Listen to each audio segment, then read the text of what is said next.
I was on a road trip from northern Washington to southern Utah to meet up with my family for just a few days around Christmas.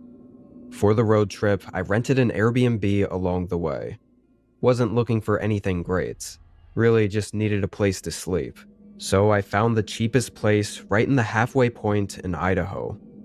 It was kind of in the middle of nowhere, not near any towns or cities, but it was only a mile off the highway, so it was perfectly convenient for what I needed it for. I left in the morning and started getting close as the sun was going down. The section of Idaho I was in was covered in forest and seemed pretty uninhabited. Not a lot of houses or other places around, except for I guess the Airbnb.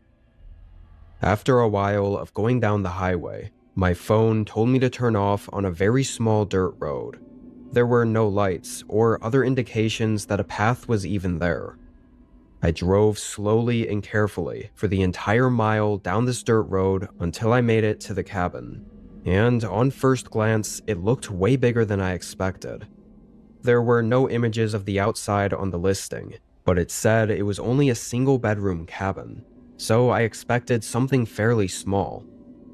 I parked right outside the front. The whole forest around the cabin was dense and dark.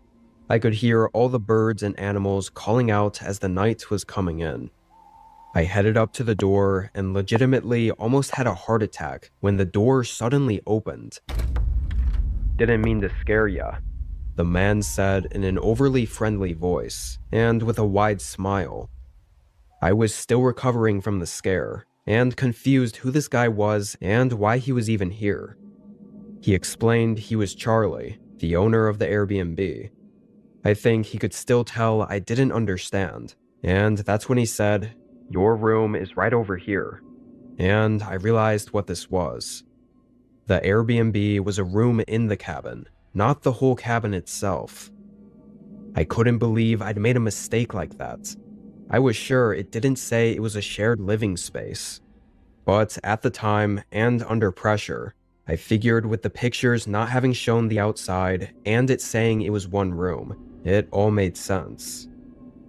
I followed Charlie in. He led me down the long hallway all the way to the farthest room on the end of the cabin. The hallway was noticeably dark, didn't have a single ceiling light or lamp or anything. Charlie gave me a key to the cabin and to my room, then gave another big smile and said enjoy, leaving me to settle in.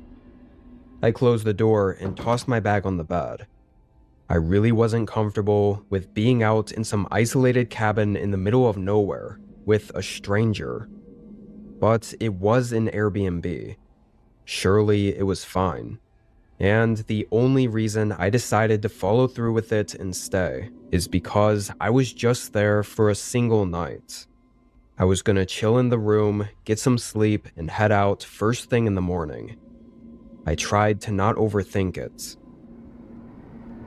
I unzipped my bag and started unpacking just a few things I needed for the night.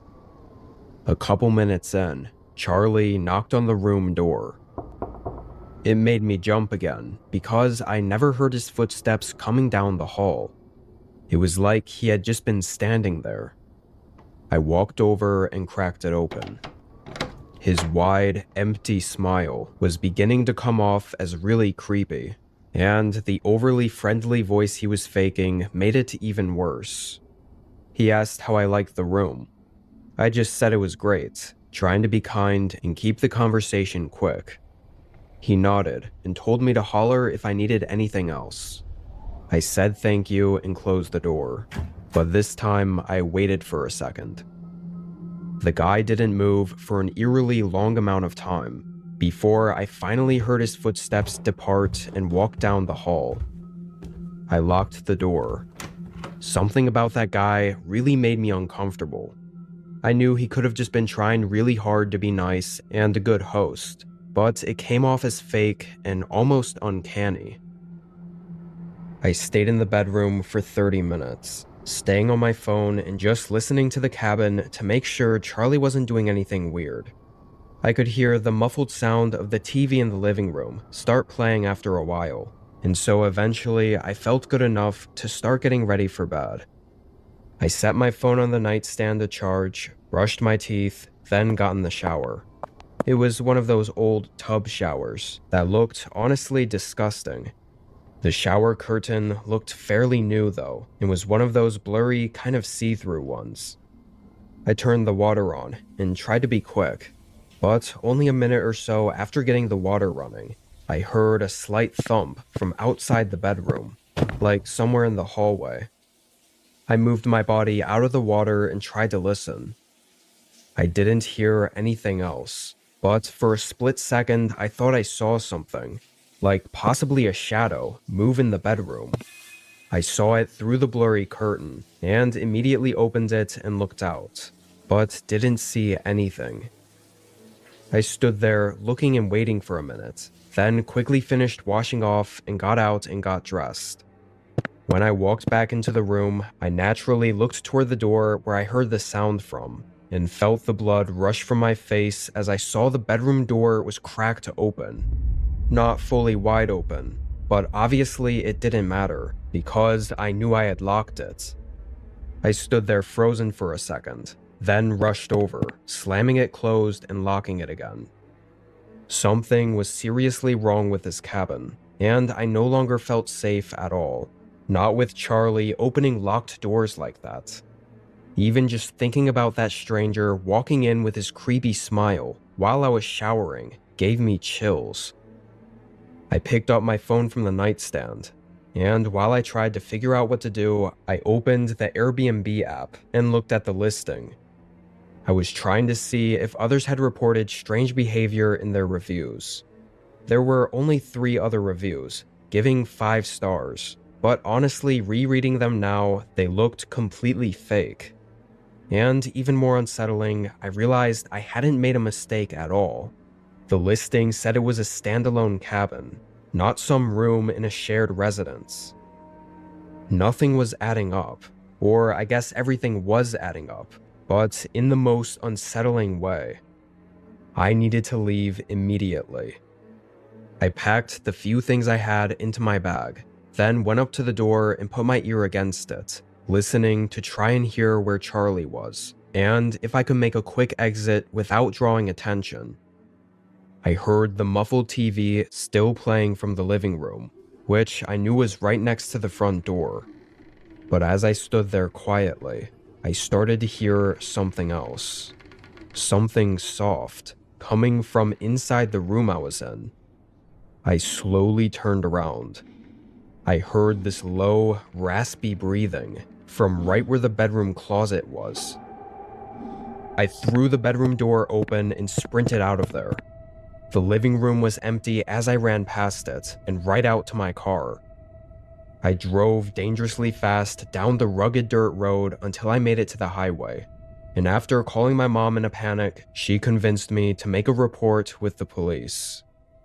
I did, but I'll save you all the unimportant details, because let's just say nothing came from it.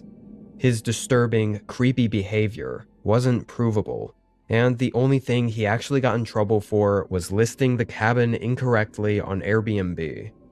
And just to add to the creepiness, Charlie wasn't even his name. Thankfully, the listing was removed for false advertising, and I never saw it get relisted, so hopefully no one else has to go through that like I did. Can't even imagine what would have happened if I didn't leave the cabin that night.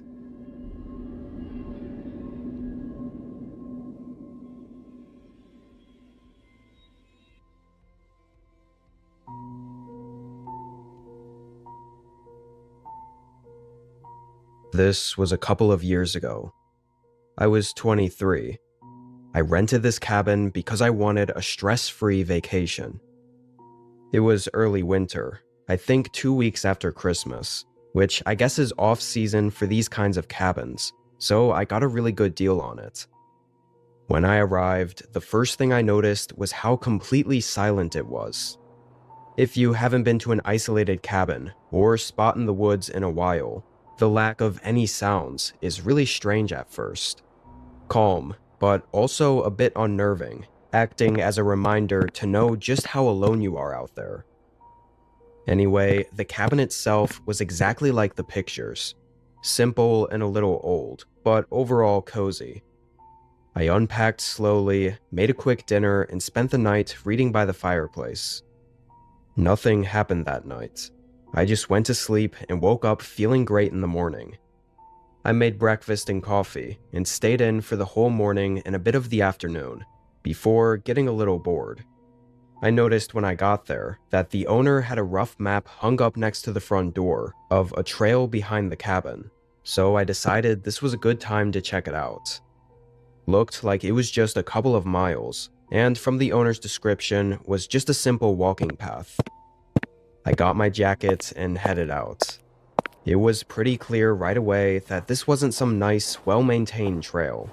I think the owner might have made it a few years ago and never touched it again. It was mostly overgrown and very hard to keep track of. And oddly, on the map in the cabin, it only showed a single trail, basically just a loop through the woods. But halfway down, I came across another path splitting from it. I didn't see anything down that way in the distance, but curiosity got the better of me, and I decided to check it. I had nothing better to do anyway. For the first 5-ish minutes, I didn't see anything. Had no idea what the trail could have possibly been there for, or how it was even made. But then I came across a section of the path covered in thick brush. And after pushing my way through it, I found what was at the end. There was another cabin. It was old and rotting, moss on the sides, and dilapidated to the point it was clear that it hadn't been taken care of in decades. It was just about the creepiest looking cabin I'd ever seen, and it being out in the middle of the woods, not all that far away from the one I was staying at, only made it more disturbing. I walked up closer to it and peered into the doorway, which was missing the actual door. It looked the same on the inside as it did on the outside, completely in ruins, and even smelling like rot and mildew. Dust covered every inch of the place, but the one odd thing I saw that stood out the most was a line of footprints on the floor, like scuffs on the wood and in the dust that hadn't faded yet, like someone had been there somewhat recently. My immediate thought was that maybe some person that rented the cabin before had also found this place. But as I was thinking about it, something shifted in the side of my view. When I looked, I saw a black, open doorway. Black as in whatever that room was. It didn't have any windows or lights at all. It looked like a void of darkness past the doorway. Even though it was in the corner of my eye, I was absolutely sure I saw something move right there. I sort of panicked and just ran back to the trail, moving quickly until I made it back to the rental cabin. I couldn't help but have this feeling, almost indescribable, that something really bad had happened in that cabin, or was happening. I don't know. The gut feeling was strong though, and there was no way I was going back there. I locked myself in the cabin and tried to relax. I told myself that likely nothing would come from it. I texted the owner of the rental about the old cabin I found out there, hoping he would confirm it was just an abandoned place on his land and nothing to worry about. An hour later, he texted me back, and I thought his response was strange. He responded with just a single sentence, saying there were no other cabins nearby in the woods. I didn't know how to respond to that, because I just told him that I found a cabin back there. What did he mean there weren't any other cabins? It was like he didn't believe me, or didn't want me to know anything about the cabin I found, almost gaslighting me. I didn't end up saying anything else to him. Over the rest of the afternoon and later into the night, I was able to settle back down and almost forget about that other cabin. Think I eventually was able to convince myself it was just an abandoned, vacant, and forgotten place. No more, no less. I made dinner, had a few drinks, and sat by the fireplace. It was probably around 11 or so, because I know I was staying up pretty late. And really just out of nowhere, that feeling came back. My stomach tightened, and that aching, awful gut feeling grew inside me again. It was very sudden. I sat up from the couch and started looking around, but everything was dark and quiet. So I got up and looked out the window, thinking maybe I unconsciously heard something. The woods were dead quiet. No movement, no sounds. Even the trees were perfectly still and motionless. How calm it looked out there was unsettling. I felt paranoid, which isn't a feeling I was used to. Honestly, that might have been the first and only time in my life I'd ever felt that way. I stared out the window, looking at the dark entrance to the rugged trail behind the cabin. And then, after 5 minutes of waiting, I heard something. A few leaves crunch or sticks snapping right outside of the cabin. Someone was out there, walking around. I followed the sounds, moving toward the front door. I faintly heard the thumps of the person step onto the porch and go right up to the door, and then it went quiet. After 30 seconds, I quickly pulled my phone out, and for some reason, instead of calling the police, I texted the owner, telling him someone was outside the cabin right now, and asking if he knew who it was, or if someone was supposed to be here. I don't know why I didn't just play it safe and call the police first. I think it just felt weird to call the police to someone else's cabin. But eerily, as soon as I sent the text, I heard a phone chime right outside the front door of the cabin. My gut feeling instantly got even worse. It was the owner outside, but why the hell was he here? And why didn't he text me first? Why was he just standing out there? Something wasn't right about any of this, and I knew in the back of my head that this all somehow connected back to the abandoned cabin out there. Even after I heard his phone chime, he didn't text me back. I dialed 911. There were a couple minutes after I got off the phone with the police that I just stood still, waiting in the eerie silence, knowing he was still right outside that door. My biggest fear was knowing that he had to have had a key to the cabin and could just walk in if he wanted to. But for some reason, he didn't. It felt like he was out there, debating whether or not to do something. Eventually, I heard a few thumps on the porch, and then it remained quiet until police arrived. I told them everything, and also showed them the messages on my phone. They immediately went to the owner's main address to talk to him, and he wasn't there. Didn't answer the door and didn't answer his phone, which if it was him outside the cabin, this all made sense, because there was no way he could have gotten far just walking through the woods. Over the next few days, when they finally got him to talk, he still denied everything. Said he wasn't even at the cabin, and didn't know anything I was talking about. The officers agreed this was all super fishy, and seemed like he was up to something. Or maybe that cabin I found had something he was hiding, but without a search warrant, and without any real evidence of anything, the cops really couldn't do anything else. So I'm not sure what was going on there.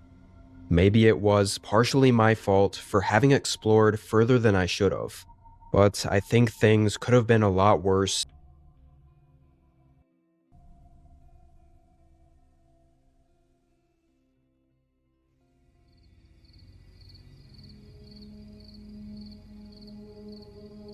I lived in what you'd call your typical cabin in the woods. It was a half hour from town, give or take, and mainly just a comfortable, quiet place. It was so far out of the way that in the 8 years I'd lived there before this, I'd never seen or even heard anyone near my cabin. This day, I had basically nothing to do, and at some point in the morning, I went for a walk around my land. I knew it well enough to not need a trail or anything, so I was just hiking through the trees and enjoying the forest, when I stumbled on something that immediately was very odd.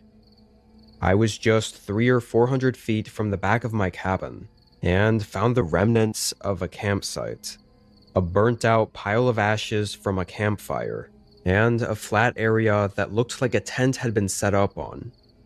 From standing there in the middle of the campsite, I could see my cabin between all the trees. That's how close it was. So whoever this was, they couldn't possibly have thought they weren't on anyone's property. Sort of felt like they meant to be. I did some more walking, looking around for any more signs of someone being around there, but came up empty-handed. It was just that one spot. I don't know how I never noticed them. I think I just never thought to even look around the cabin, having spent so many years being alone out there. But the rest of the day I didn't see anything, and even at night I checked the windows and didn't see any clear signs of a campfire or anyone being around. The next few days were all normal. It was a Saturday night that I decided to drink for a bit on my back porch and enjoy the calm forest, when I saw an orange glow flickering in the trees. It was from the same spot as where I'd seen the campsite at, and from the light I was 100% sure it was a campfire. I got up, and probably against my better judgment, started walking over there to confront them, or at least tell whoever was there that this was my property. I was gonna try to be nice about it, too. Maybe even let them finish camping the night just to not cause any inconvenience, and keep the whole interaction friendly. I really should have gotten a flashlight first though, because as I walked up, I could barely see anything aside from the warm glow of the campfire. And when I got to the campsite, it was empty. No one was there. Just a fire burning in the middle of the trees, and a tent right next to it. Someone had to have been here just minutes ago, which made me think this person probably was watching me and saw me walking over, leaving the campsite and hiding before I got there. I started looking around a little more frantically, but everything between the trees was full of shadows. If someone was out there, I couldn't see them at all. After a minute, it got way too tense and uneasy being out there, and I started to hurry back to my cabin. I wanted to get my phone and call the police. Even if the guy ran off, I figured maybe they could investigate a little and figure out who this guy was, and why he was out here. But I stopped right in the middle of the field between the woods and my cabin. My front door was wide open. The realization hit me that whoever was out here had entered my cabin while I was at the campsite. Knowing I'd been lured out or tricked and had nowhere to really go, I was horrified. I couldn't call the cops or hide in my cabin or run to get help. I just stood there in the middle of the field, stuck and unsure what the hell to do. I mean, there was nowhere to run. I needed either my phone or my car keys. I slowly crept closer to the cabin, and I noticed that all the lights in the cabin were turned off now, too. It was completely dark in there. I got right up to the front door and peered in, but didn't see any movement. "Who's in there?" I waited several seconds for any sounds, but heard nothing, so I took a couple steps in. My own heart beating felt like it was so loud, and every sense in my body was spiked up from the adrenaline. My car keys were closer than my phone was, right on the end table near the kitchen. I'm pretty sure I left my phone on the other side of the cabin in the bedroom, so I decided to just go for my car keys. After building up the courage, I quickly moved over to grab them. As I got up to the table, I saw something in the kitchen. A figure, hidden in the dark, shadowy corner of the kitchen, watching me. I bolted back toward the front door, hearing his heavy footsteps running up behind me. I slammed the door to buy me some time and hurried into my car. The man didn't let up at all, still sprinting at me as I turned the car on and started backing out. I had to do a 3-point turn, and he caught up just enough to grab one of the door handles and open it slightly before I pulled away. I made it out just milliseconds before he could get in. I drove all the way to the police station in town. The whole drive, all I could think about was how close that encounter was, and that man was still at my cabin.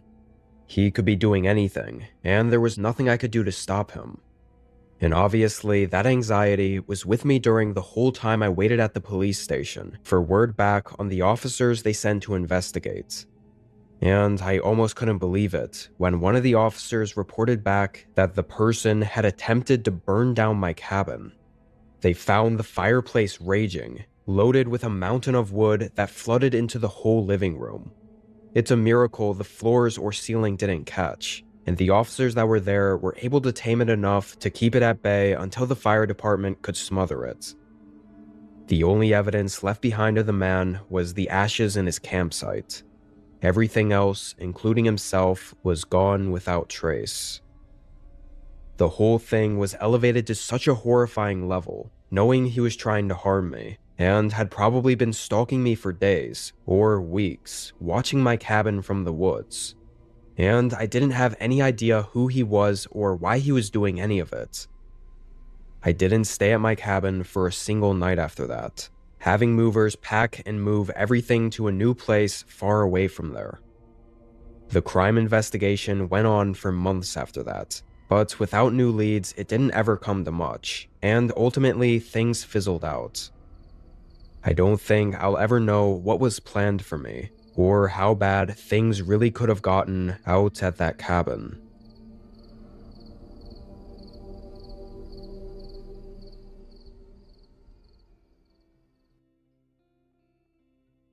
Walking calmly down the trail, when suddenly I heard crunches and cracks ahead.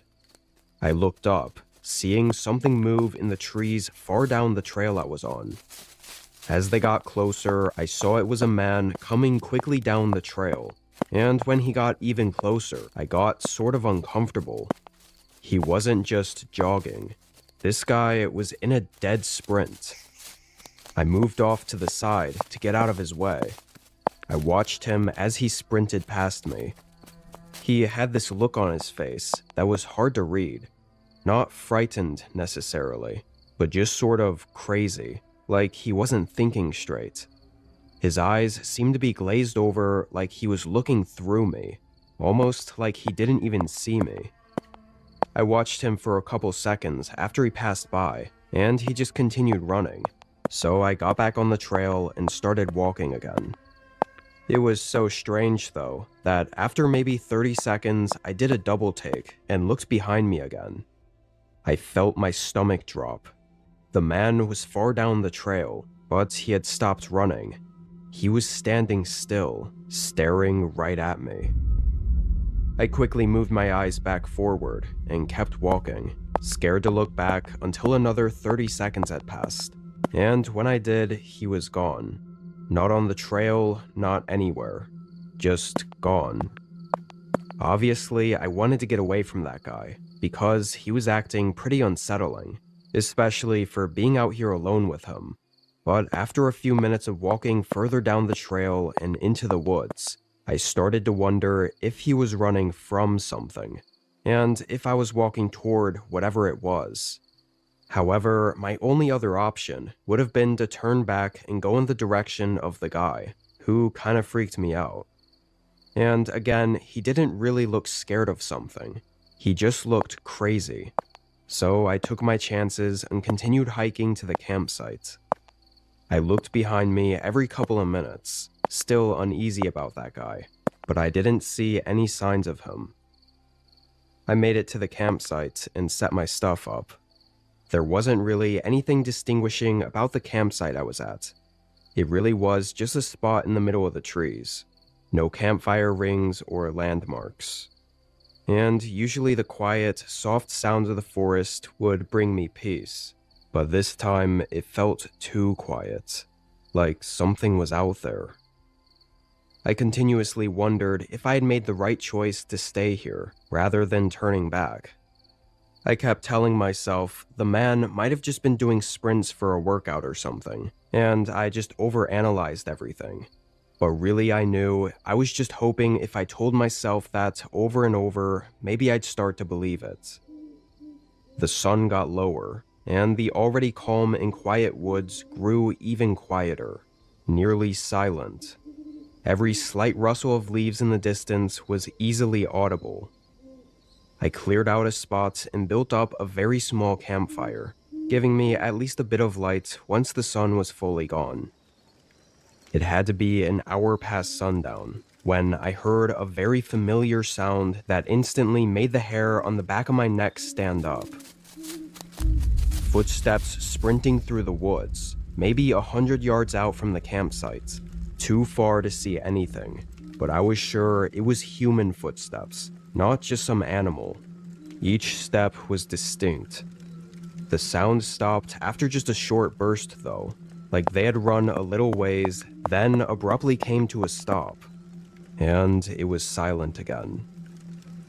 I thought the campfire would give me comfort, but now it just felt like it was giving me away, showing exactly where I was and making me easy to spot. And even though whoever was out there likely already saw me, in the heat of the moment, I made the horrible decision to quickly smother the fire. Suddenly, it was pitch black. I stood still, waiting for any sounds, hoping to hear the person walk away, or even run away. I didn't care as long as they left. Every minute that passed just got me more nervous though. And then it happened again. Someone sprinting, but this time directly toward my campsite, and much closer.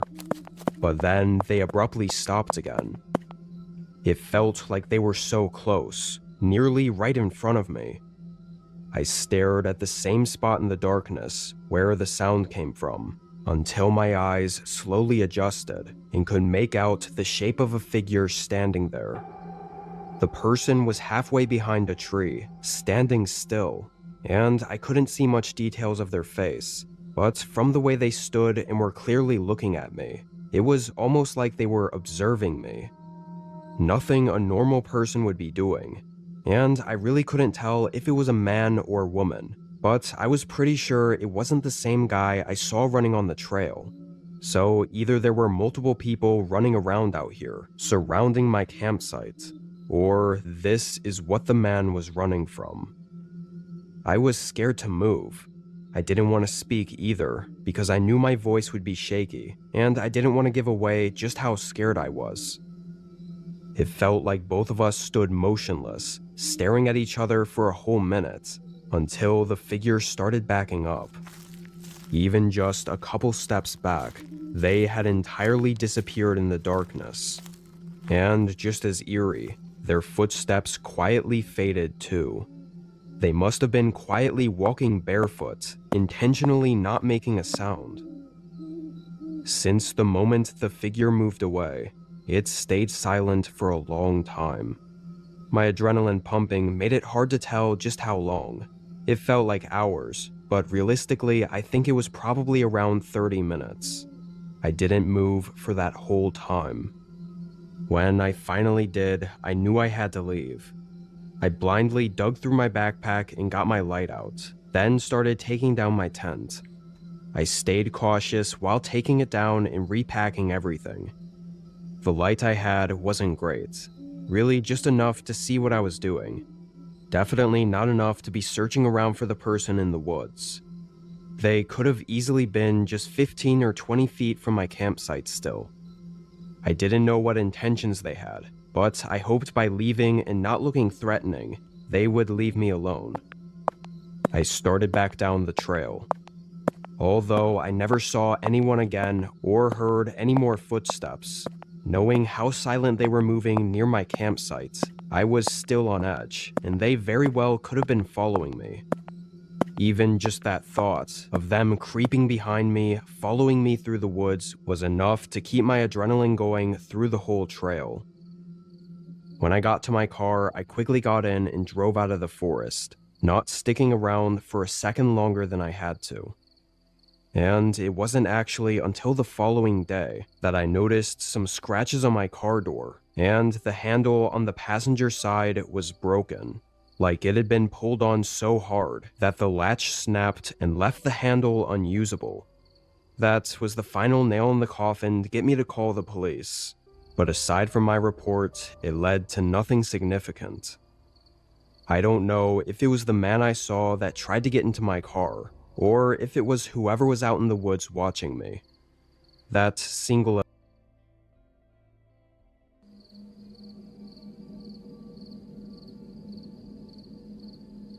I was backpacking alone through a state forest. This area, and whole trail really, was regulated to where it had designated campsites that you had to reserve. However, it was a long trail. I think 80 miles if you were to backpack the whole thing. So as far as how often any rangers came through to service it, it was probably very rarely. The designated campsites were more for bear safety and just keeping the forest clean, as well as to ensure there's a record of how many people are out in the wilderness and for how long. Regardless, I did my due diligence and reserved 2 campsites, one at the 12-mile mark and another at the 26-mile mark. All the individual sites were very spread out, so I think the closest ones to me were a mile or so away.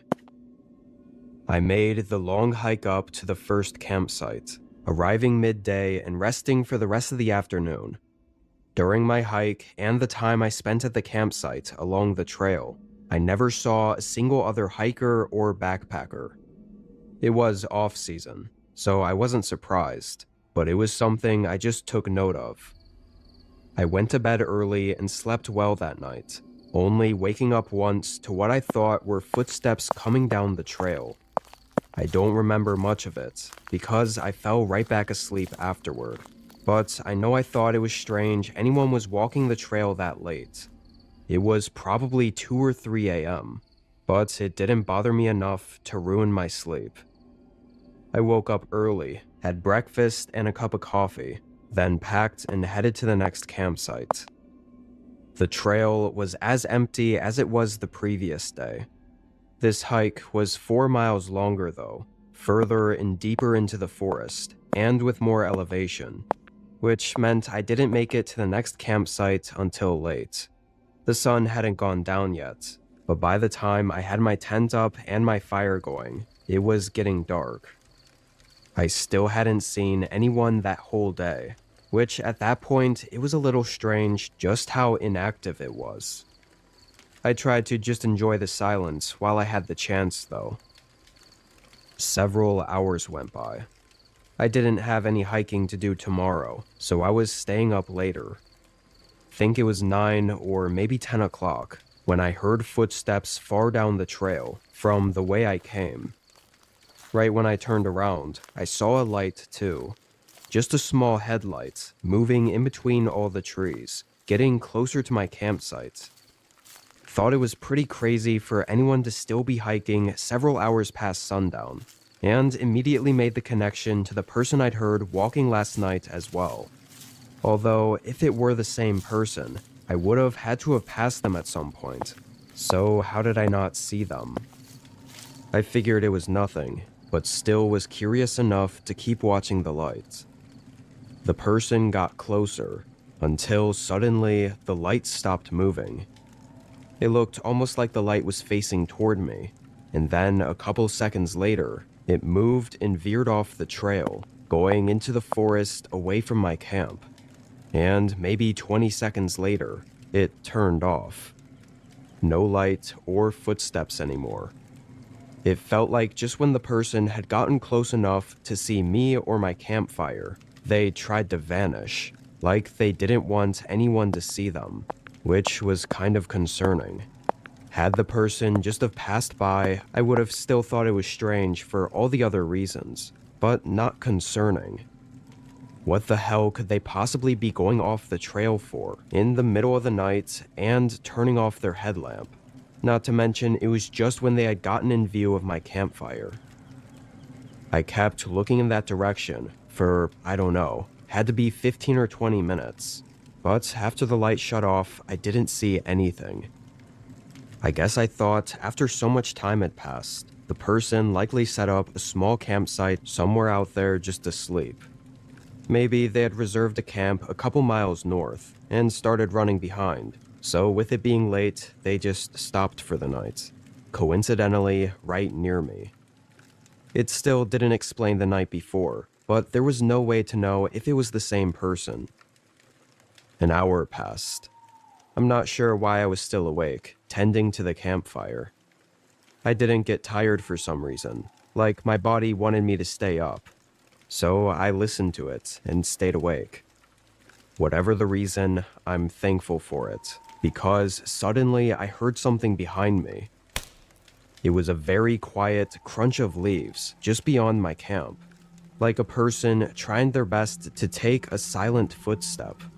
It was close, too, way too close for comfort. I jumped up and looked out, but couldn't see anything. Whoever was out there immediately stopped moving. I quickly reached into my bag and pulled out my flashlight, shining it straight into the forest. Standing eerily close, just 10 yards from me, there was a man. Right away, I noticed he didn't look at all like a hiker or backpacker. The guy had normal clothes and no backpack.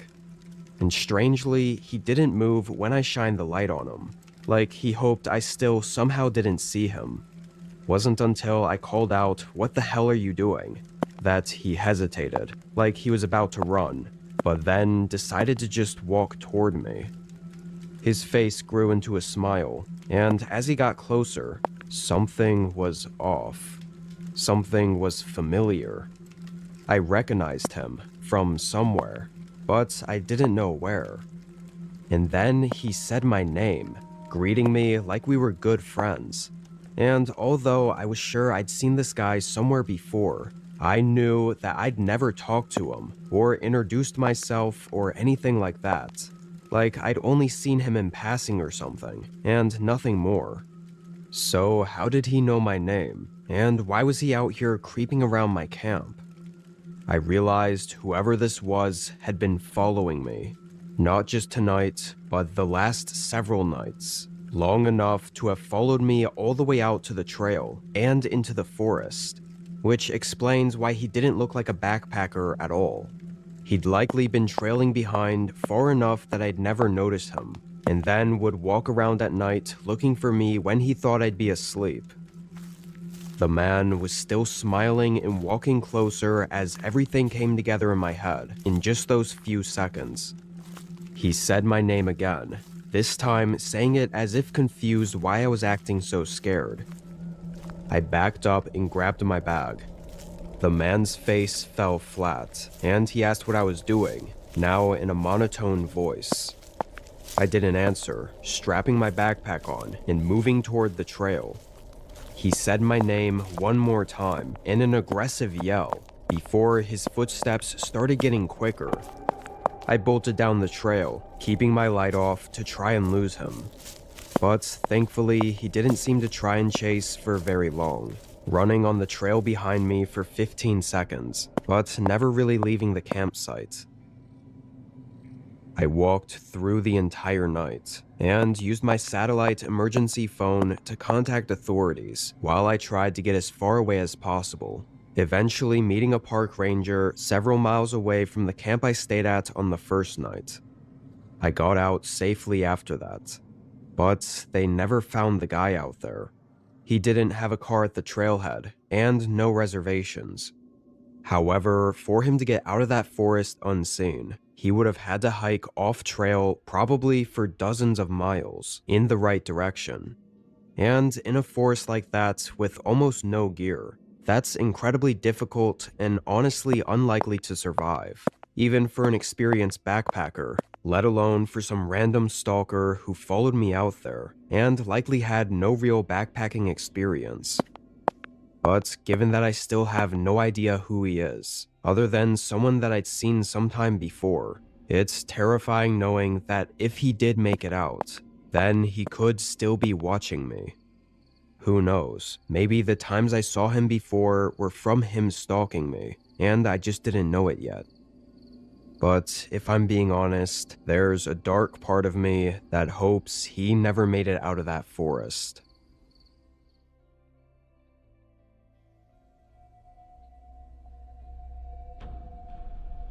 A few years ago, I was in between jobs and not having all that much to do. I thought I'd rent a camper van and go on a long extended vacation. I ran all the numbers, and while I could have used my savings and flown somewhere nice for a week, with a van I could take a 3 or 4 week vacation. And I wasn't a city person either. I loved nature and wanted to get out and try camping in a slightly safer and more accessible way. I didn't know how I'd feel or if I'd be comfortable being alone in the middle of nowhere with just a tent. But being in a secure metal box with the ability to drive away felt like it'd be better, at least for my first couple of times. Anyway, I got the van and headed north to where all the national forests and free public lands for camping were. The first couple of days of traveling, I ended up staying the night at truck stops, just to sleep and continue driving. I think I was trying a little too hard to have my first campsite be some spectacular place, rather than just paying for a nice campground or something, where I could settle in and figure out exactly what I was doing. But it was on my third day that I finally had a chance to camp in the wilderness. I was on a long stretch of road with nothing but public lands for miles in all directions. There was an app I was using to try to find campsites others had stayed at, and I had a few marked on my GPS, just in case one didn't work out. But what I didn't plan for was that none of them did. Every time I'd reach one of the spots, there was nothing there. No trail, no other campers. Just nothing. I must have driven an hour on this unpaved, rugged road, failing to find any of the campsites I'd picked out. I began getting frustrated, knowing I was getting really far away and it was getting late. I felt like I was racing against the sun, because I knew once it was down, finding one of the seemingly invisible trails would be impossible. I couldn't even go on the app to look up different nearby campsites either, because I no longer had service. I would have had to drive an hour back just to find some more campsites that might not even be there. So I kept driving, and after a while I happened to barely see a path leading away from the main road. I was already 30 minutes past all the campsites I had marked, and this was the first trail that I'd found. It looked even more rugged than the current road I was on, but the van could definitely fit. And while I couldn't check the app to see if this was a campsite others had stayed at, I figured it had to be, as it was connected to the same road that all the other ones were supposedly on. I backed up and pulled onto the trail. My headlights lit up the way as I slowly drove through the trees and down the path. It went on for about 5 minutes, and then I reached the end. Just a single, small spot, barely large enough for the van to fit in. There were no other little paths going to different campsites. It was just this one, which to me, for my first time being out in the wilderness, was unsettling. I hoped wherever I'd stay would have other campers nearby just so I'd feel comfortable. Being entirely alone just felt a bit much for my first time. I stayed parked for a few minutes, sitting in the front seat still and looking out into the woods. There was this really dreadful feeling in me about this place. I hated how alone I felt, and my gut was telling me to leave, that something wasn't right. On any other normal day, I would have pulled out, reassessed, and found somewhere else to go. But I was so frustrated that I just settled. I also thought since it was my first time being out here, maybe my mind was panicking more than it should be, simply because I was out of my comfort zone. I turned off the van and moved to the back. It was already dark out, so there wasn't much I could do outside of the van until the morning. I laid on the bed for a minute to relax after the drive. But then I heard crunching steps outside the van, and before I could even get up, there was a loud knock at the driver's side window. I'd only been there for a few minutes, so I was sure it had to be another camper. I must have missed them while driving down, or just didn't see the other campsite. I walked up to the front and saw a man standing by the door, peering through the window at me. He gave a short, sort of awkward, not trying to bother you smile. I asked if everything was okay. He said, yeah, that his name was Mike and he just wanted to swing by and say hello to his neighbor before it got too dark. Now, of course, I was new to all of this, so I wasn't sure if this was common courtesy or what. A few things struck me as strange, though. One is that I still had no idea where he was camping or how he was this close to where I was. And two is that it was already dark out. The sun had been down for a while. Lastly, the man was very twitchy, shifting around a lot, and his eyes constantly darted over my shoulder, like toward the opening into the back of the van, kind of like he was expecting or waiting to see someone else come up behind me, which just made me more nervous about being alone. I said thanks for stopping by, being nice, but trying to cut off the conversation because of the weird feeling I was getting. As I started to back away from the window, I noticed the man didn't move. He kept his feet planted and watched me move into the back of the van. I waited 15 seconds before peeking through the curtain, and when I did, he wasn't there. Immediately, I started looking out the smaller windows around the van, looking for any lights or something to show me where his campsite was, or even where he walked off to. Surely he had a lantern or flashlight to walk through the woods with. I was able to look out pretty much every side of the van, and I didn't see any lights at all, or see him walking around anywhere. The trees surrounding my van were all dark and quiet. No signs of a camp being nearby. I thought about leaving again, because of course it didn't feel great being alone in the middle of the woods with this guy that gave me a strange feeling. But I thought if I could just see where he went or where he was staying, I'd feel a lot safer, like he wouldn't be able to sneak up on me so easily next time. I checked out the windows for maybe 20 minutes, circling around and never seeing a thing, before I realized if I couldn't figure this out, then I would have to leave, and I really didn't want to go through all of that again. So I decided to get a better look. I went to the front, opened the door, and stepped outside. It was extremely quiet, and nearly pitch black in all directions. Even the trail I came down was hardly visible. I stood there and turned my head, looking around for any signs. I felt this looming, uneasy feeling in the air that made my whole body have chills. Again, my gut was telling me to leave, and that's when I heard a short shuffling sound from right behind me. I moved to the other side of the van and looked around, not seeing anything. The sound came from right behind me, though.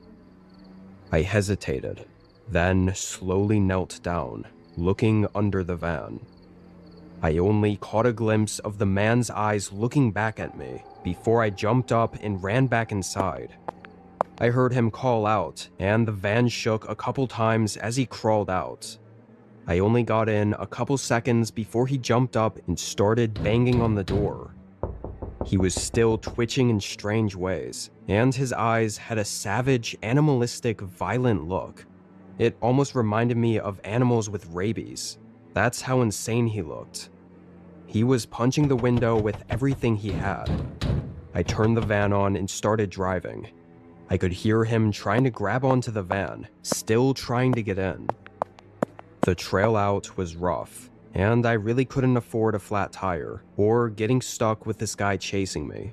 So several times as I was trying to get out, the man caught up and tried to break in still. But it was around halfway that I'd gotten enough distance and was able to get back to the still rugged but better road. I drove 2 hours back to a small town. I didn't sleep at all that night, thinking about what had happened. I genuinely think if I had stayed or the man had gotten in, I never would have been able to leave that forest and probably never be seen again. The look in his eyes and the crazy, sadistic behavior he had once I found him hiding still terrifies me to even remember.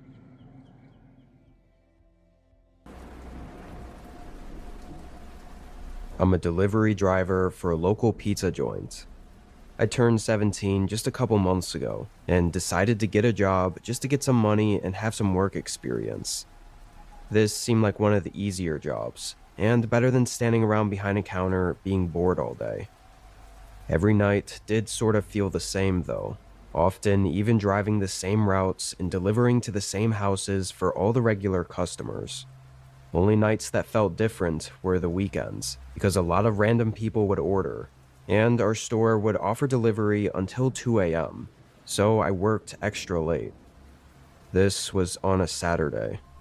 There was a decent-sized storm overhead, which in a lot of other jobs I'm sure it meant the day would be slower. However, not with this job. People didn't want to go out, so they had more incentive to order for delivery. At least I made good money on tips though. It stayed very busy all the way until 11 or 12ish, then it finally died off a bit. I actually had time to walk into the shop and take a break while we had no orders. I never really had anyone to talk to though. All the other guys at the shop were older, like 30s or 40s, except for a few college kids that weren't working that night. So, of course, when the next order came in, they sent me out to deliver it, even though the other delivery guy had been hanging around the shop talking for a whole hour. I just did my job though, taking the order and getting in my car. It was to a street name I didn't recognize, but the GPS said it was 20 minutes away. I figured I'd drop it off, then take the long way back, just to kill time and maybe not have to do any more deliveries for the night. I started heading over. As you'd expect, by this time of night, almost nobody was on the roads. In this context, it seems kind of eerie, but at the time, I always found it calming. The neighborhood this house was in was pretty standard for houses around here. It was mostly wooded, houses far back in the trees with long driveways connecting to the street. Nothing too secluded for our town, but I guess compared to the kind of homes most people live in, these would seem like they were way out there. I turned down the driveway and parked at the end in front of the house. It was a large, older home with not a single light on. But as I was getting the pizza ready and about to get out, I saw a curtain move upstairs, like someone had just been watching me out the window. I see that a lot actually, while doing deliveries, for obvious reasons. But this time it felt a little more creepy, because I couldn't actually see them, since it was so dark in there. I got out anyway, and started walking up to the porch, and was quickly confused.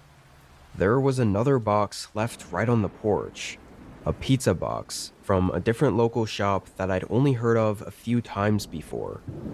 I didn't see any cars leaving the driveway, or even in the neighborhood as I pulled in, so it must have been there for a while, which was kinda weird.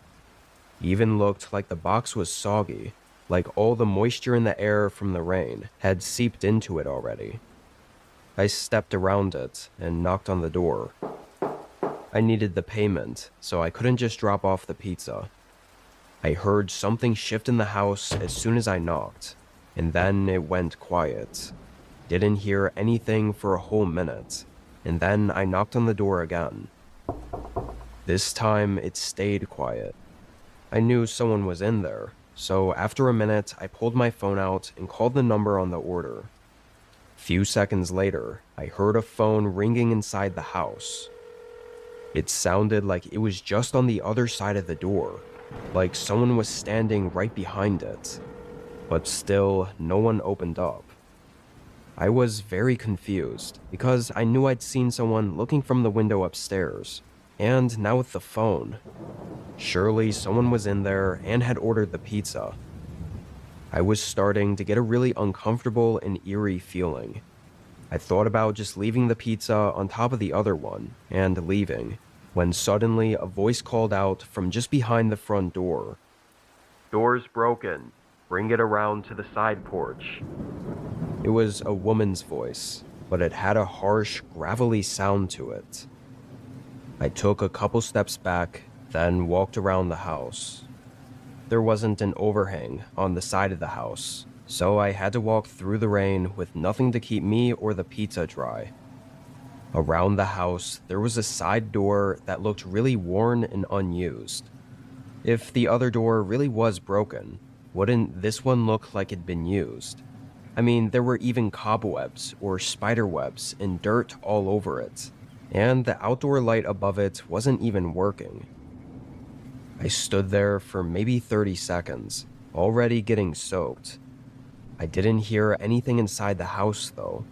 No footsteps coming up to the door or anything.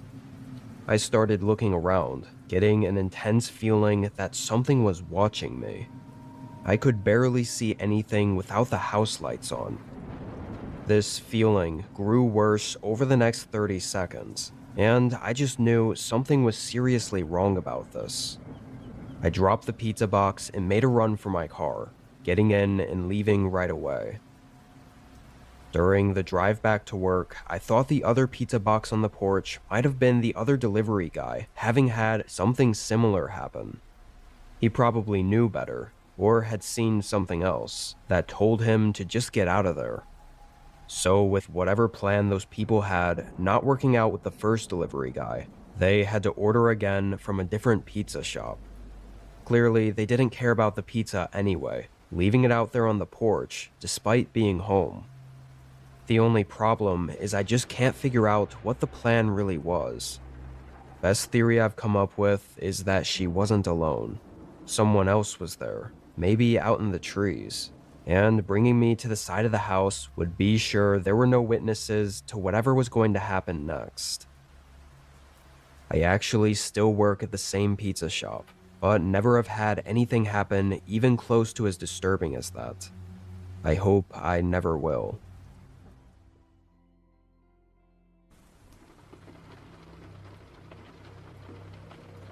This was during a road trip I was on from a small town in Maine all the way out to the Midwest.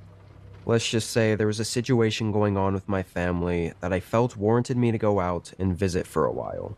So this whole trip wasn't well planned, and typically I wouldn't even drive. I'd just fly out there. But anyway, on my second day, I realized I was falling behind a bit. Guess all the gas station stops, meals, and just resting took up more time than I thought, so I tried to make up for it by driving further into the night. I was already in the part of the Midwest where there's basically nothing, just straight, flat, and empty roads for miles on end. The rain came in slowly, eventually ramping up to a full-on wind and thunderstorm by the time it was dark out. I actually enjoy driving in the rain, but at night and in the middle of nowhere, not so much. Got bad enough, I pulled off at the next rest stop to see if it would slow down a bit before continuing the drive. I don't know much about rest stops, or have many to compare it to, but I thought this one was fairly decent. It was quiet, aside from the rain. No cars or trucks, and when I ran in to use the restroom, it was clean and nice. I got back in my car and sat the seat back, waiting for a while. No idea how long, because at some point I passed out. I woke up what I think was an hour-ish later to a bright flash followed by the car shaking and a huge lightning strike bursting my eardrums. I sat up and checked the time, 12:05 a.m. Then I looked around. Still, no cars were out there, and the storm had gotten even worse. Or maybe it just seemed that way, because it was so loud. The more I started to wake up and listened, I started thinking it was way too loud, like something was off about it. I looked behind my seat and froze for a moment. One of the back doors was open. The one on the passenger side, just left slightly cracked open. Water was dripping onto the seats, and that whole side was soaked, so it had been open for a while. I didn't know how the hell that was possible. No way I drove for hours with it open, and I never opened it while I was at the rest stop. And obviously, no way it opened on its own. I did a double take, looking around the parking lot again, but there wasn't a single person or car or anything out there. My heart rate started spiking as I got out and quickly closed the door, then got back in. I was sure I'd likely left my car unlocked after getting out to use the restroom when I got there, being distracted by the storm and everything. But who opened my car door? And from the looks of it, nothing was missing.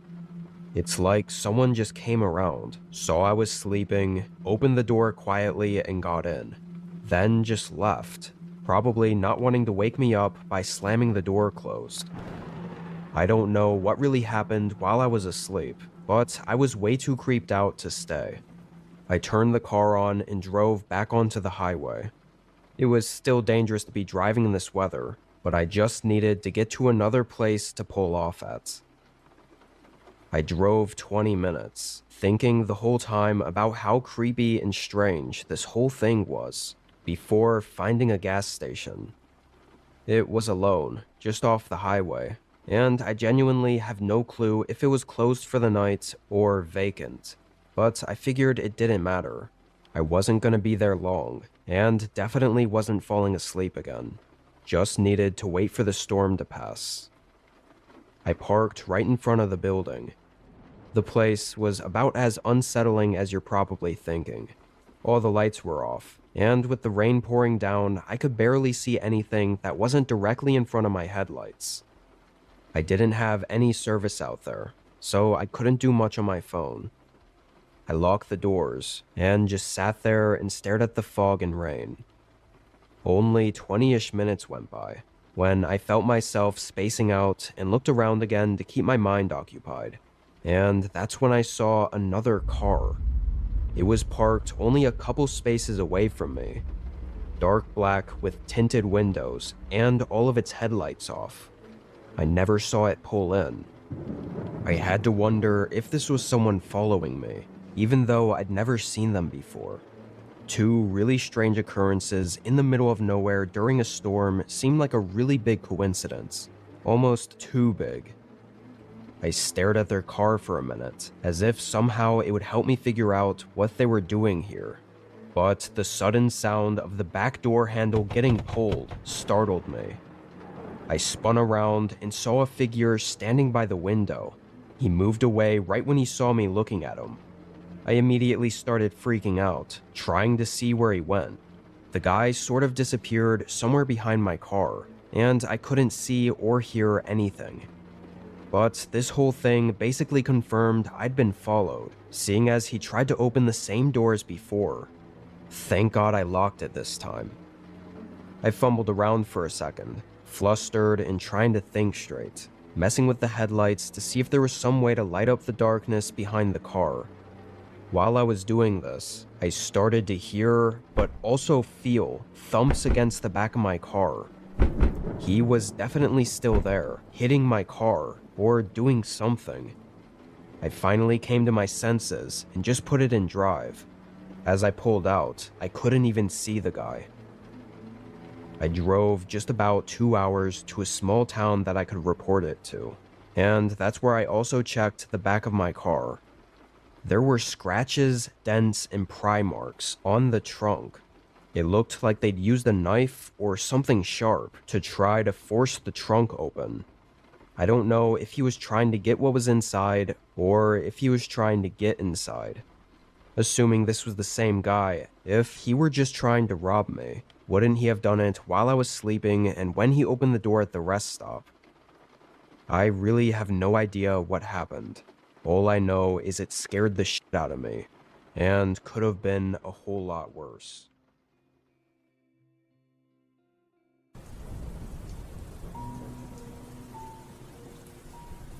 This happened just under 2 years ago. I was a park ranger for a large wilderness area that I'm not going to specify to remain anonymous, but it wasn't a commonly visited forest though. A lot of other areas in the state were way more popular, even though the one I worked under was very large and dense. But with little visitation, the number of working park rangers was really low. My job varied, but often I'd be trekking up to campsites, keeping the forest clean, or occasionally doing search and rescues for hikers needing aid. Because people were allowed overnight camping and backpacking, our park always had several rangers working the graveyard shift just in case anything were to happen. I worked a lot of in-between shifts, usually getting off around midnight to sometimes 3 or 4 in the morning. This day, I had spent most of the afternoon at a campground in a remote area of the park, cleaning it up and ensuring it was safe and well maintained. I had taken an ATV a good portion of the way down the trail before it got more rugged and steep, and hiked the rest of the way to the campgrounds. While I was there, I didn't see any other tents or people set up at the camp. It was just me. I left just after the sun had gone down, hiking in the dark back to my ATV, then riding it carefully back down to the lodge where I was stationed at.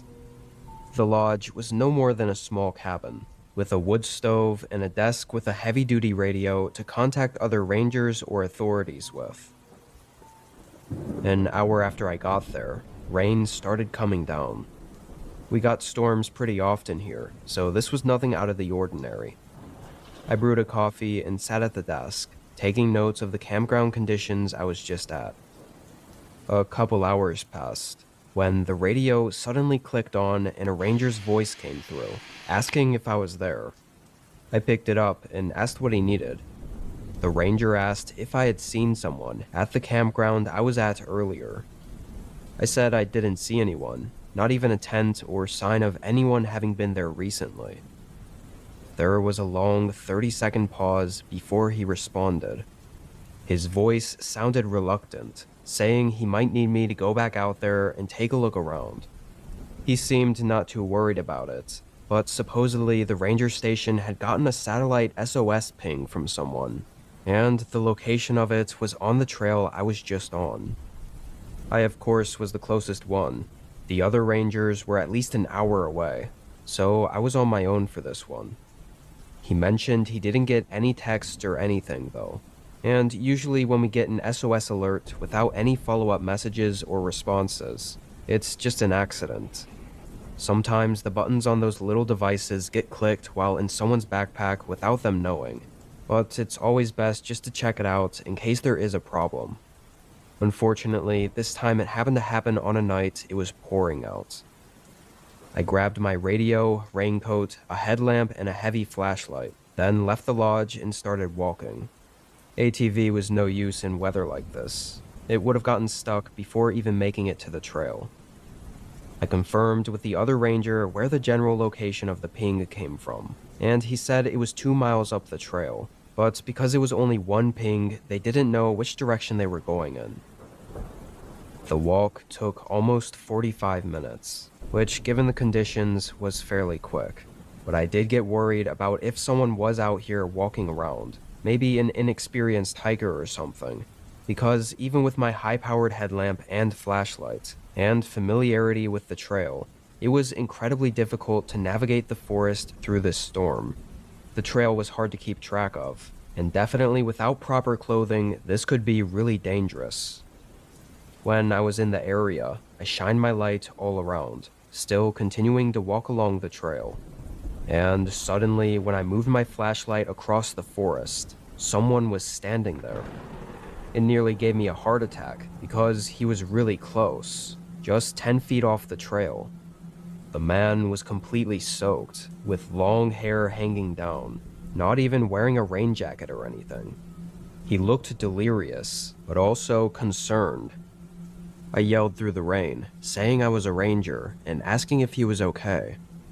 He didn't respond, standing there in the storm and staring at me. It was then I noticed he had no gear on him. I didn't even see the satellite messenger, which, if he was the one using it, I would have thought it was clipped onto his backpack or in his hand or something. I waved for him to come toward me and get back onto the trail, telling him my lodge was just a few miles down. But suddenly, he just bolted deeper into the forest. He was out of sight within 10 seconds, entirely lost to the darkness and the rain. I quickly pulled out my walkie and let the other ranger know that I'd found someone, and of the condition they were in. And this was kind of the point where I had to decide whether to try to follow him out there, which is pretty dangerous, or to wait on the trail. I stood unsure for a couple minutes, talking to the other ranger on the walkie and trying to figure out what to do. There was a chance this guy really was in need of help. Maybe had been lost for a while and was just delirious and paranoid. But during the couple minutes I was talking to the ranger, at some point he abruptly said, "Hold on." I waited a minute, and when he came back, he said he got another SOS ping from the same device and around the same area. He said it was just a quarter-mile east of the last ping. That was directly where I saw the man running into the forest. It had to be him, but why the hell did he run away just to call for help again, now further off the trail? I walked a little ways in, trying to get my flashlight to reach a little farther. This was honestly the first time in my career being out there that I'd been shaken up, enough so to question whether I could do my job. I had this feeling that if I didn't help, I'd be reprimanded, especially if it turned out the call really was someone needing help. I thought either he was delirious and scared, or maybe the guy was trying to lead me to the person that sent the SOS call. So I kept walking in, not really feeling like I had a choice. I walked for 5 minutes, shining my light everywhere and genuinely scared of what I'd find. I kept seeing the image of the guy standing there in the trees, and every time I thought about it, it made my stomach tighten up. And then, after a while, my flashlight caught something sitting on the ground. A small device, glowing dimly, more so reflecting the light from my flashlight back toward me. I immediately recognized what it was. A Garmin satellite messenger. I knew it because it was the typical ones that hikers go out with, and has a pretty recognizable orange color and shape. Just when I thought, where was the person using it, I heard footsteps sprinting up to my right. I moved my flashlight over and saw that same guy barreling toward me. Not like he needed help, but like he was gonna tackle me to the ground. He was so committed that even after I moved aside, he stumbled to the ground, still trying to grab onto me. I froze for a second, somehow still unsure what the hell was going on, before he started getting up, and all it took was one clear look into his eyes to get me to start running away. His eyes almost looked lifeless, like he was in a fugue state, but they had this eerie darkness in them. Hard to describe, but I knew the guy was dangerous and definitely had been using the SOS signal just to kite me out there alone. Probably even saw me on the trail earlier, knowing I'd be coming out there alone. I ran for longer than I ever had, sliding and tumbling down some parts of the trail. I used my walkie to tell the other ranger that I thought it was all a setup, and eventually got back to my lodge, locking myself in. It still took another 10 minutes for the ranger to make it, and another 40 for an actual officer to arrive. Due to the severity of the storm, and possible danger that I ran into out there, the whole search was put off until the morning, when it was still raining, but the visibility was a lot better. They found the messenger right where I'd last seen it, but no one was around. The guy I'd seen out there was gone. What really gets me is he didn't look like he had anything, let alone a safety satellite messenger, which makes me wonder where he got it from, or who he got it from. Those things are pretty expensive, so if he didn't have any other hiking or backpacking gear, it'd be really strange if that was the only thing he had. But I worked there for a while after that, and nothing ever came up. No more sightings of him, and no unreported SOS calls. I left almost exactly a year after it had happened. I guess never fully recovering mentally from it, constantly thinking about that night over and over. I just know I was really close to something horrible, and the thought of being out there again if something similar were to happen was terrifying. I don't think there ever will be because the whole thing was swept under the rug. But if there is an update, I'll let you know.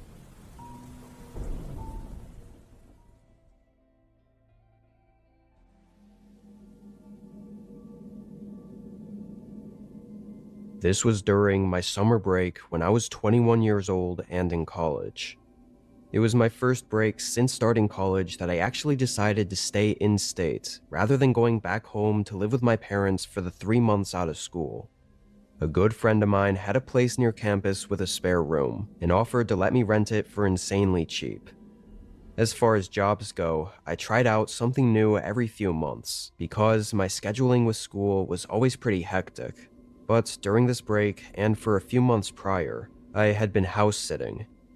There were a few websites and apps that you could easily sign up for, and really the job was simple and didn't feel much like a job.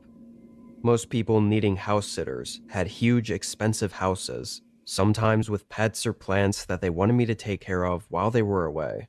And in return, not only did I get paid, but also could live in their super nice luxury house for a few days or even weeks.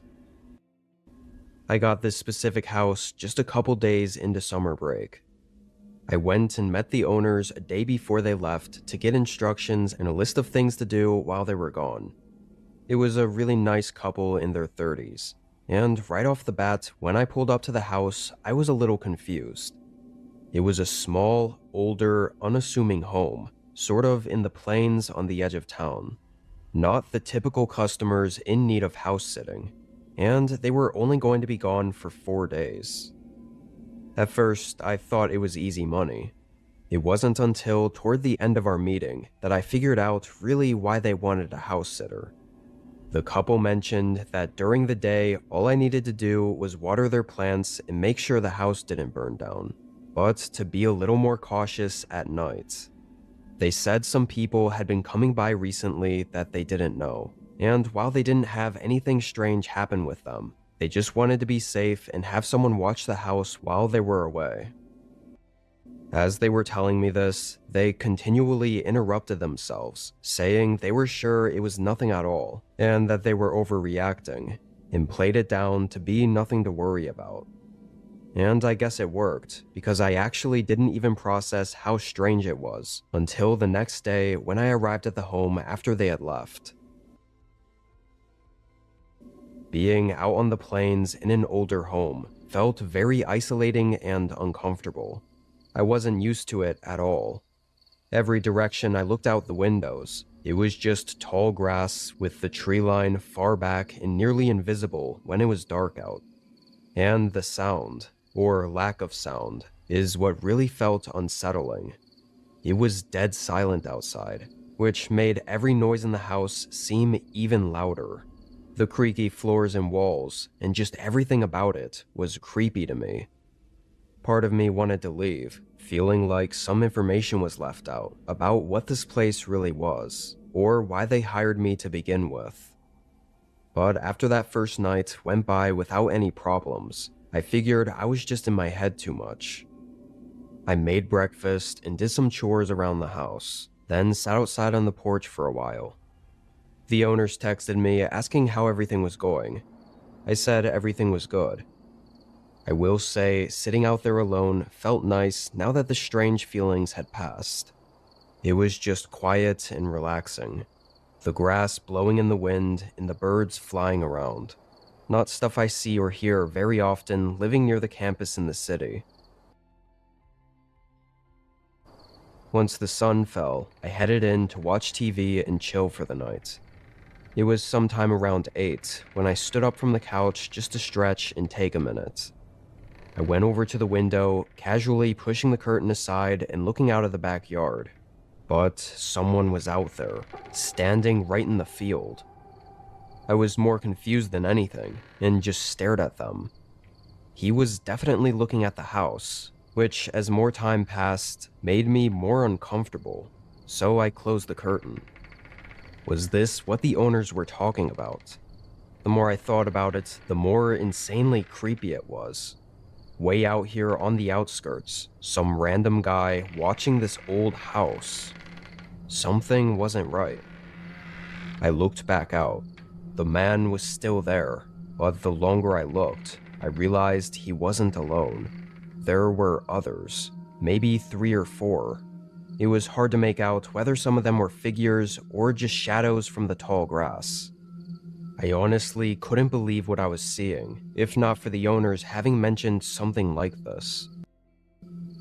I immediately texted them, saying there were a bunch of people watching the house outside, and the reply I got wasn't what I was expecting.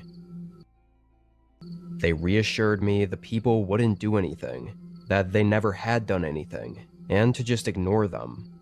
But they also said if I was really nervous about it, then I could call the cops. I didn't know what to do. This was their house, and I'd never called 911 before, or been in any situation like this. So I trusted the owners that it was okay. I know now just how weird this was, and didn't realize how the owners were almost manipulating me into not calling the cops, or being worried about it. I should have known how odd it was that they were so sure about the people being harmless, despite supposedly never having had any interaction with them. I went to look out the window again. All of them were gone now. No one was in the field of grass or by the tree line. It was empty out there. I stayed on edge though, checking the windows for a couple of hours. It had to be 1 a.m. at least. I didn't feel in danger anymore, but also not safe either. The thought of sleeping felt impossible, though my eyes were getting heavy. I couldn't stop thinking about those people eerily watching the house from out in the field. It made no sense to me. I got up from the couch to get another glass of water to keep myself busy, and as I moved into the hallway, I heard a slight creak above me. I stopped walking and heard it again. I looked up at the ceiling. There was no upstairs in this house. Slow, heavy thumps moved across the roof, stopping when they got just above the front door. I jolted back and froze. I stared down the hallway at the door. They knocked again. I started to slowly back up, my footsteps creaking on the wooden floor as I tried to get back to the bedroom and lock myself in. But before I made it, my phone started ringing. It was the owners calling me. I hesitated before answering. He said in almost a disturbingly calm voice that everything was okay, but that I needed to walk out of the house and leave. I told him the people were out there, at the door right now. There was a pause. Then he repeated himself, telling me to walk out and leave, that the people weren't going to do anything to me. I was in shock. I could tell in his voice that he already knew. He knew that they were out there right now. The person outside was still knocking, much harder now, like he was getting impatient, and I could hear multiple others moving in the grass around the house. I knew I was running out of time, and my only choice really was to listen to the owner and leave, hoping he was telling the truth. I walked over to the door. When I got up to it, the knocking stopped. I opened the door. There were two older men there, both looking rugged and with straight, emotionless faces. Footsteps were walking through the grass somewhere to the side of the house. Otherwise, it was dead silent. I was horrified, shaking as I slowly stepped outside. They just watched me, not saying a word, as I walked past them and got into my car, leaving the property. Once I was safe, I called the owner's number back to ask them what the hell just happened, but the call didn't go through. He had blocked me. And against my best judgment at the time, I didn't call the police. I took so long on deciding, feeling weird about calling the cops to someone else's house when he didn't ask me to, and overall just feeling like it was out of my place and up to the owners to deal with whatever was going on, because clearly they didn't want me to know anything. I don't know what would have happened if I didn't listen and stayed inside. I know the group of people would have likely broken in, and I'm not sure if they would have let me go had it come to that. It's been almost a whole decade since this happened, and I still think about it from time to time, but never had come to any conclusions on what was really going on at that house.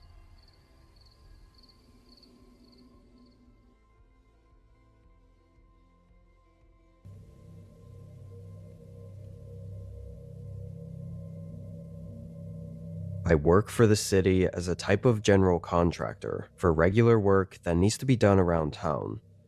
A lot of the kind of stuff I do is seasonal work, and this happened during winter, so a good portion of my shifts were driving the snowplow to clear all the roads. Even on the days it didn't snow, I'd be salting the roads or plowing the leftover snow that we didn't get to the days before. I always volunteered to switch over my shifts to night shifts around this time of year because it was way calmer and peaceful to plow the roads when it was dark and empty.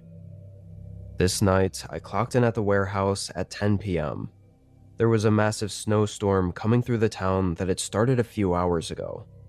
I quickly checked which sections of town I was assigned, then got the keys and hopped in the plow truck. Even the roads that I could tell had already been plowed were starting to get bad again, and the heavy snowfall made it really hard to see. Luckily, no one else seemed to be out on the roads. I made my way about 20 minutes down to the southeast part of town that I was assigned to plow. I had been doing this for years, so I knew all the sections like the back of my hand. This area was the older part of town, the neighborhoods that had been there for who knows how long. Some of the houses had been rebuilt or heavily renovated because so many people nowadays move there just for the land the houses sit on. It was much more quiet and spread out there.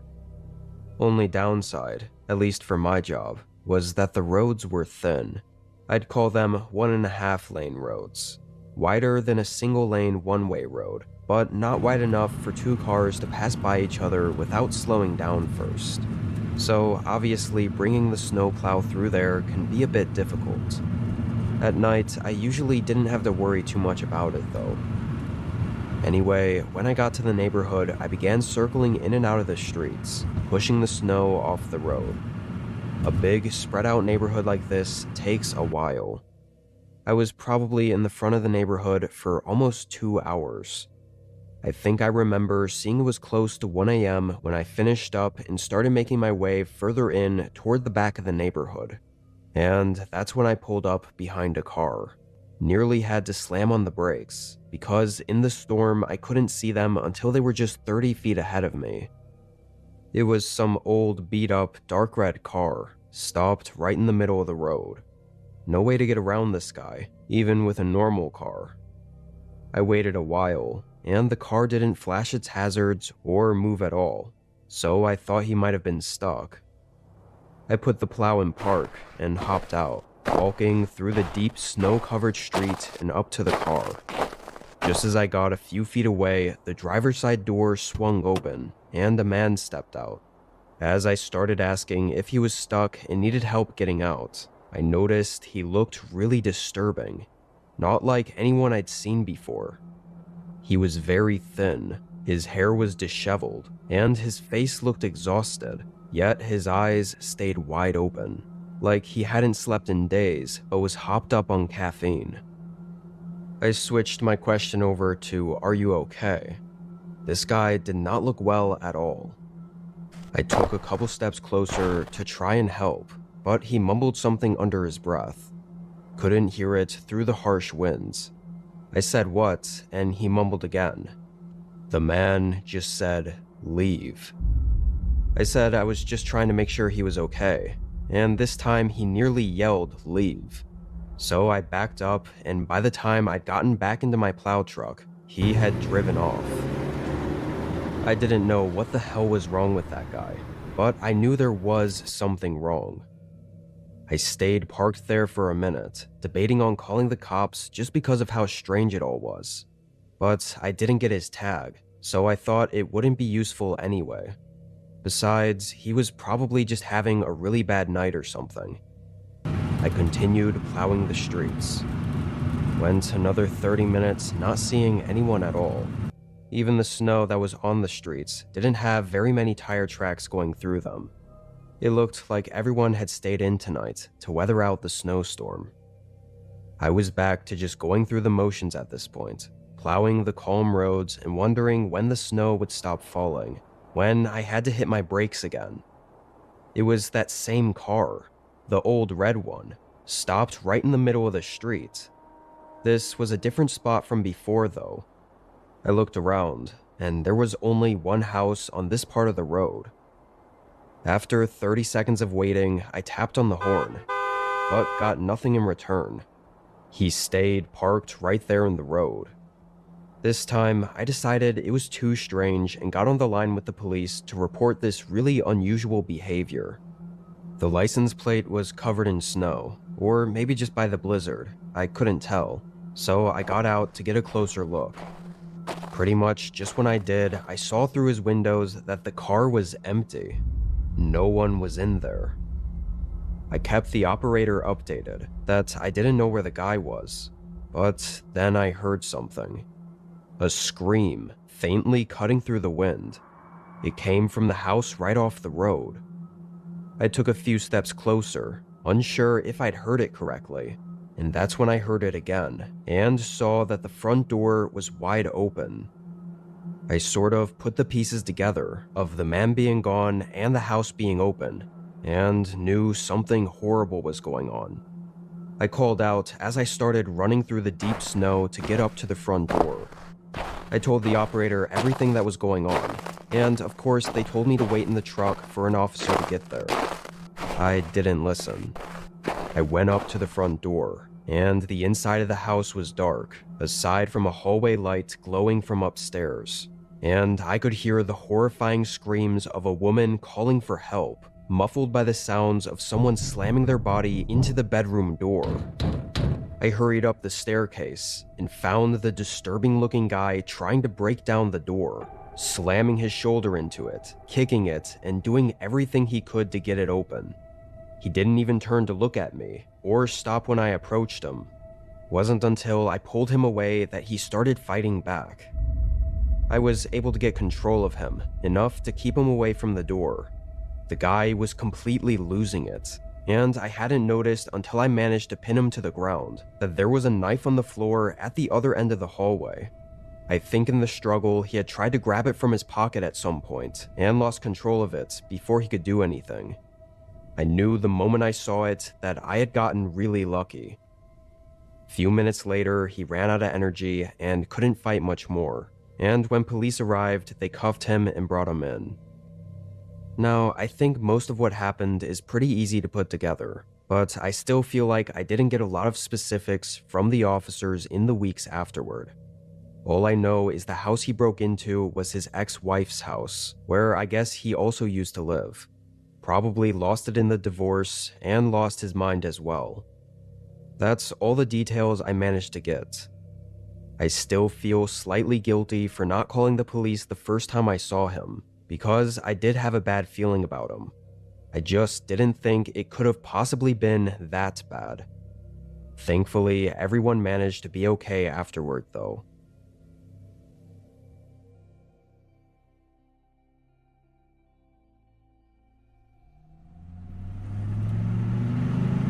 Recently, I picked up a job doing overnight deliveries.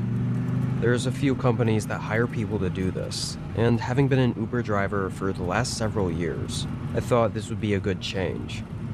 The official title of this kind of job is flex drivers, meaning you use your own car and deliver stuff on a flexible schedule. I always did overnights for the extra pay and the ease of the work. 99% of what I did was picking up Amazon packages and delivering it to houses throughout the town. I think because it was sort of a new thing, it was never really well planned in the system. Like, all the deliveries were often far from each other. On this night, I had started late, around 11ish, and went straight to the warehouse to get my packages, then started heading to the delivery locations. First few went well, nothing special to note, but my next delivery was really far out, about 40 minutes from the previous one.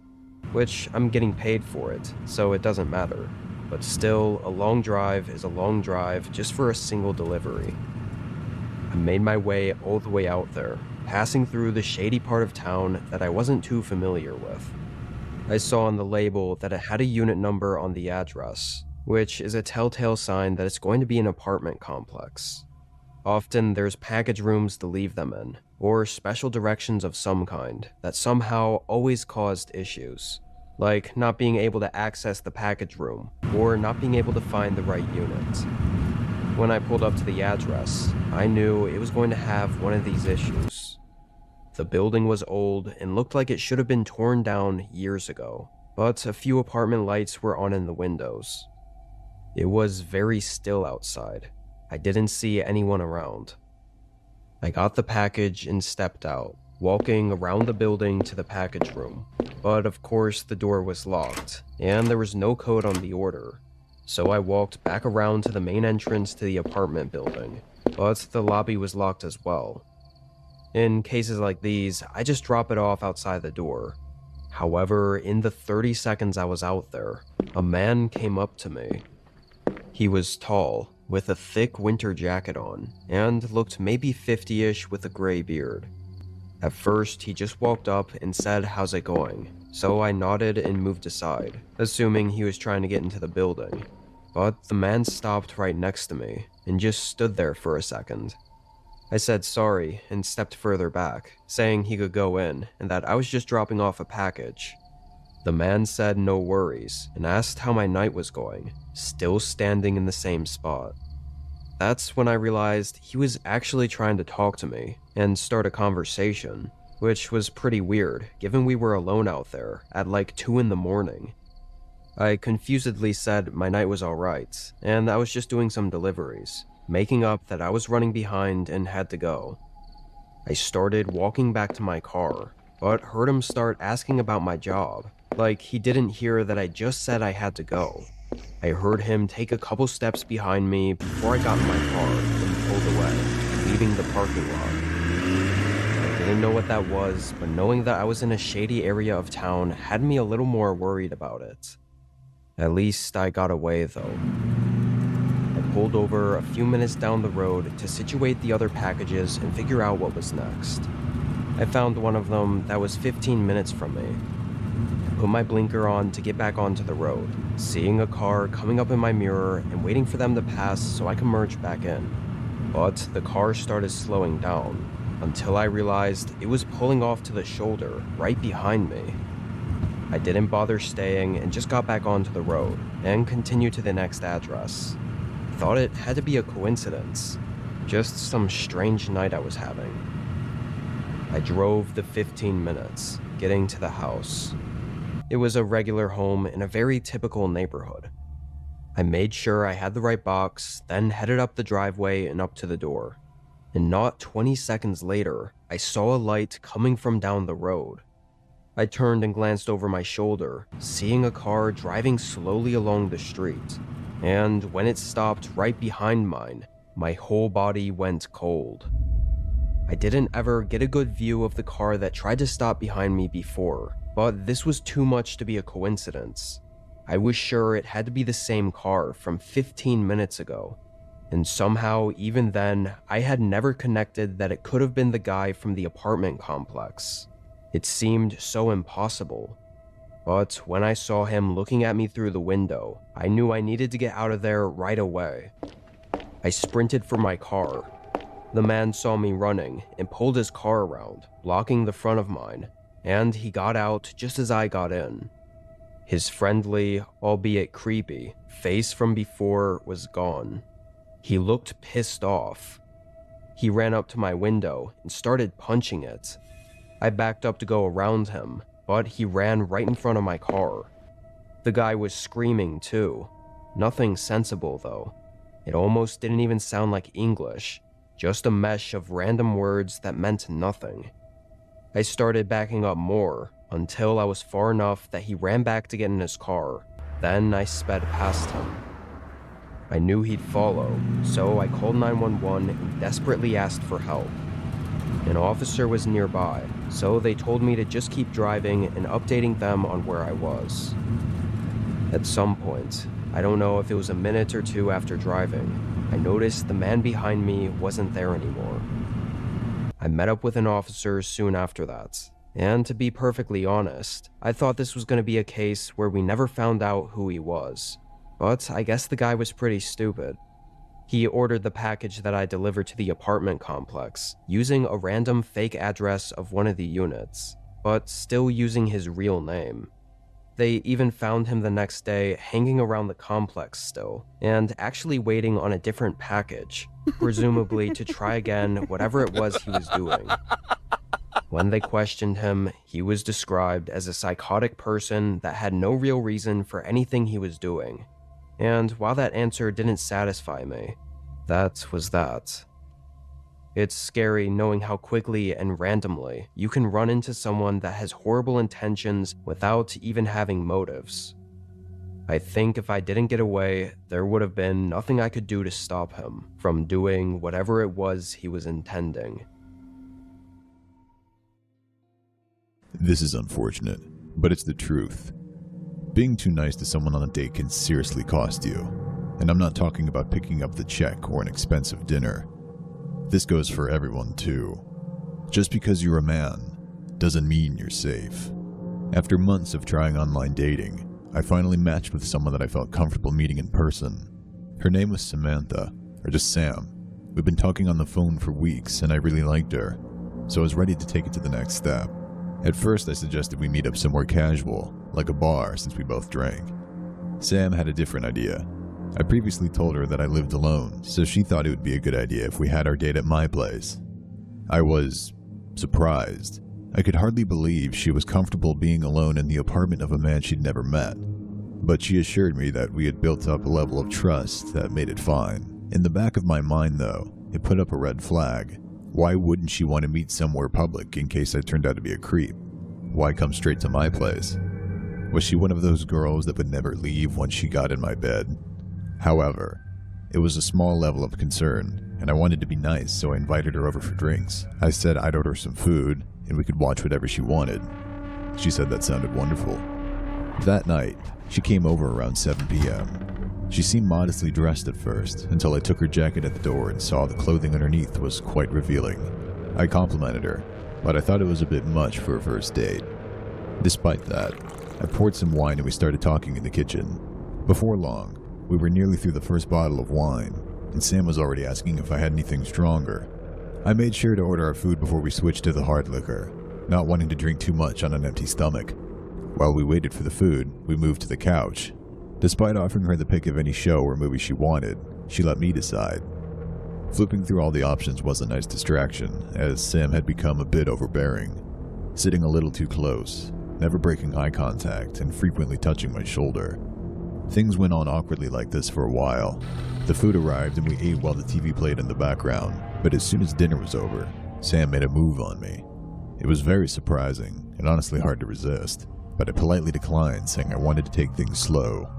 Sam was visibly disappointed, and immediately pivoted to taking more shots. I went along with it, not wanting to shut her down twice in a row, though I was already a bit more drunk than I wanted to be. After another shot, Sam suddenly came up with another surprising idea. She suggested we both make each other a completely random drink with whatever we can find in the kitchen, but the other person has to go into a different room while it's being made, and no matter how bad it is, we both have to drink the whole thing. All my life, I've heard women telling each other to watch closely whenever a man makes them a drink, yet Sam had blind trust in me. I even made a crude joke that I could easily slip her something if I wanted to, but she laughed out loud, reminding me she had every opportunity to do the same. I laughed with her at the thought of that. So, we began. With me going first, Sam went to the bathroom while I threw together an abominable concoction of gin, Coke Zero, and bitters over ice. She absolutely hated it, but her reaction was hilarious. Then I went to the bathroom and waited for her to serve me her revenge. When I tried the drink she made, I almost gagged. There was such an awful taste that I could not place. Sam said it had sweet vermouth, salt, coffee liqueur, and white rum, all at room temperature. I regretted ever having a mixology phase and stocking my kitchen with so many ingredients. Since both drinks were so bad, we both agreed to just chug them. It was one of the most unpleasant experiences of my life, but I figured we were bonding over it. I was left with a bitter aftertaste in my mouth, still unsure which component of the drink introduced it. After a few minutes, I had a guess. Rapidly, my level of perceived drunkenness skyrocketed. My motor function was shot, my vision was fading, and I needed to lie down immediately. With my last remaining competence, I made Sam leave. She protested, saying she would stay and take care of me. but I basically pushed her out the door, telling her she did not want to see me in the state I was about to be in. Once Sam was gone, I rushed into the bathroom and forced myself to throw up. It's not something I'm good at, so it took me a while, and I didn't produce much, but I knew I needed to get whatever alcohol out of me that I could. By the time I called it quits though, I started to doubt if alcohol was all that had done me in. I drank too much, but it never made me feel this way, this heaviness. I could barely crawl across the floor and climb into my bed.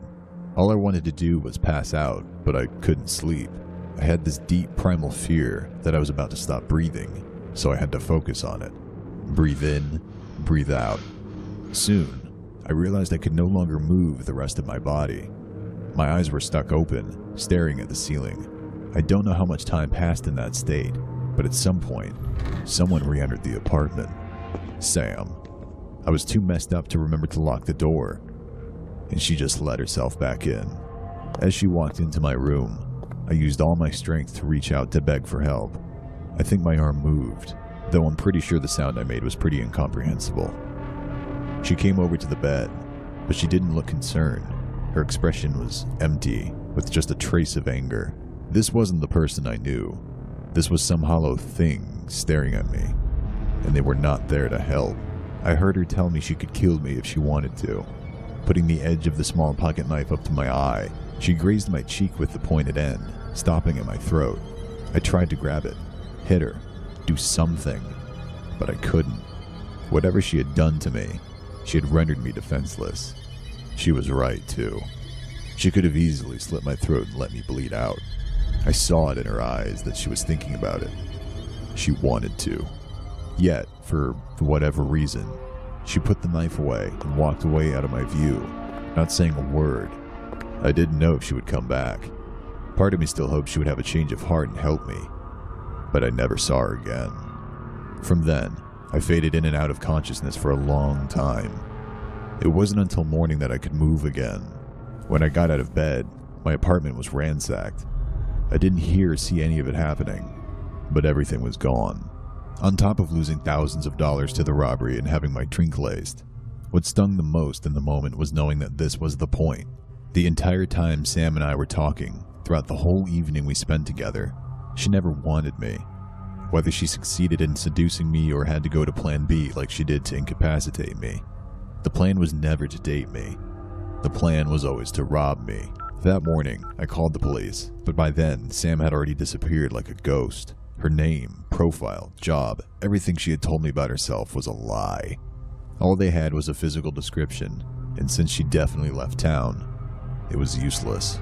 Sam still hasn't been found, and at this point, I'm resigned to the fact that I will never receive closure or justice for what she did to me. This is how a first date turned into a nightmare. It started recently, at a packed house party in my freshman year of college. The music was loud and shitty, but the drinks were flowing freely. At some point, I found myself talking to this girl named Maddie. We were both sloshed and could barely hear each other, but then her friends ran off, leaving us alone. Without a second thought, she grabbed my hand and dragged me into a random bedroom. I had no idea who it belonged to, but I didn't care, as the next thing I knew, we were making out on the bed. Before we could take our clothes off and truly desecrate this stranger's bed, either they or the roommate barged in on us, started screaming at us, and chased us out of the house. In the chaos, I lost Maddie, but I'd already gotten her Instagram, so I knew I could find her. I was so drunk and deluded that I thought I'd found a modern-day Cinderella. That's corny as hell, I know, but believe me, I paid the price when I texted her that night saying I couldn't wait to see her again. 2 days later, I met Maddie at a kava bar and began regretting every decision I had made in the previous 72 hours. With a clear head, I quickly realized that Maddie was annoying, crazy, and not nearly cute enough to make up for it. The worst part was, she was already obsessed with me. For several hours, Maddie got absolutely wasted on Kratom and talked my ear off, while I sat there bored with no buzz. She then asked me to drive her home, which I pretty much had to. But then outside her apartment, she begged me to go inside with her. I knew whatever would happen between us in there wouldn't be good for her or look good on me, and I wasn't about to be that kind of guy. However, I wasn't exactly a gentleman either. I was so sick of her that I just yelled mean things at her until she got out of my car. Not my best moment, I know, but again, I paid the price. That night I blocked Maddie, thinking I could just forget about her. It almost worked, but then I started seeing her around campus, just passing glances, though I was getting suspicious that she was following me. One day, I happened to be home alone at the big old house I'm renting with a handful of other guys. I was starting my day sometime around noon, eating cereal in the kitchen, when out of nowhere, the doorbell rang. Wondering who the hell it could be, I put a shirt on and opened the door. Nobody was there. But on the doorstep, there was a cocktail napkin weighed down by a piece of gravel from the driveway. The napkin had a note that said, "You forgot something," and next to it sat a mangled coffee stir. It took me a minute to realize what I was looking at. But then I reached into my memory and remembered the exact shape of that little stick and how it came to be that way. It was from my date with Maddie at the Kava bar. I was so bored that I had been chewing on that stir stick that came with my drink long after I finished drinking that nasty shit. Why had she kept it? What was she doing with it for the past week? I didn't care to find out, but I knew she was probably still watching me from somewhere. So I flipped a middle finger to the sky, tossed the garbage into the yard, then went back inside. It bothered me that she knew where I lived, especially because I had no clue how she figured it out, other than she must have followed me all the way from class. To make matters worse, the house was far from secure.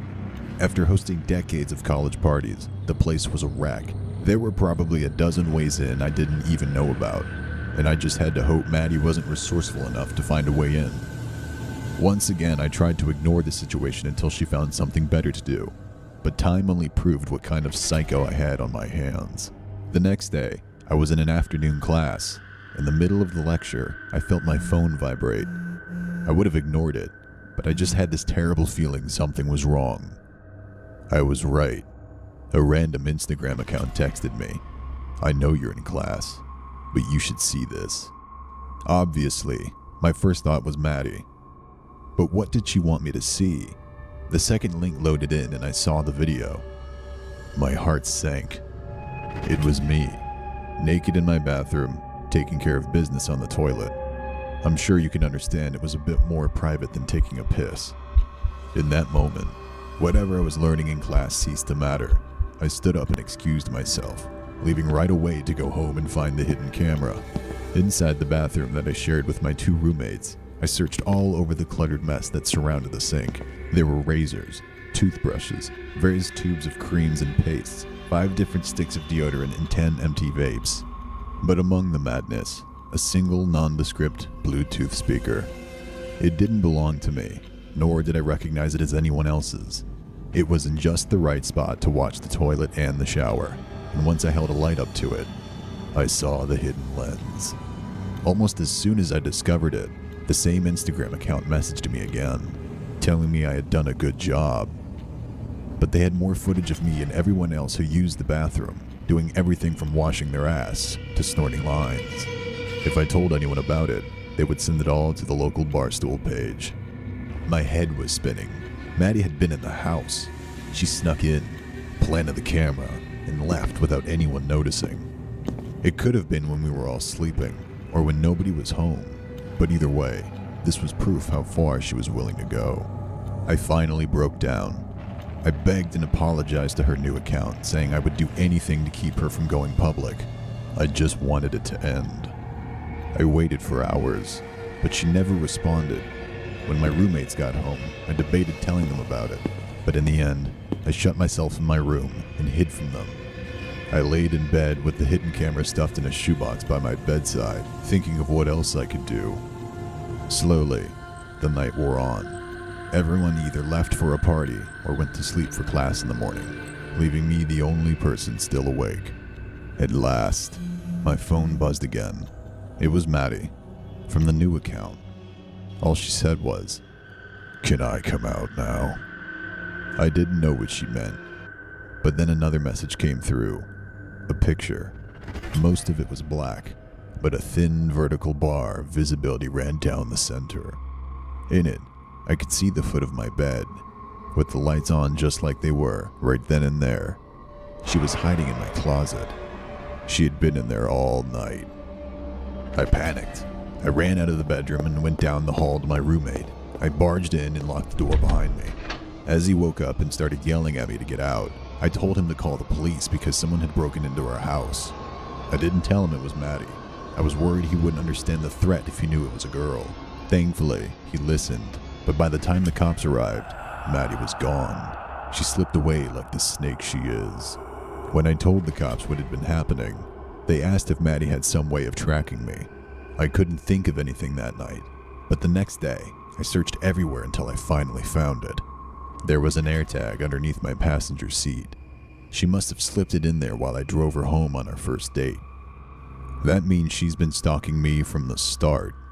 Ever since then, I've been waiting for the day she releases everything she has on me and my roommates as retaliation for calling the cops on her. But it's yet to happen. Not that it comforts me much, though. It just makes me think she isn't done with me yet. A few weeks ago, I was seeing this guy I met on Hinge named Jeremy. We had been on 2 dates already that both went fine. For our third date, we planned to meet at a cafe in the downtown area.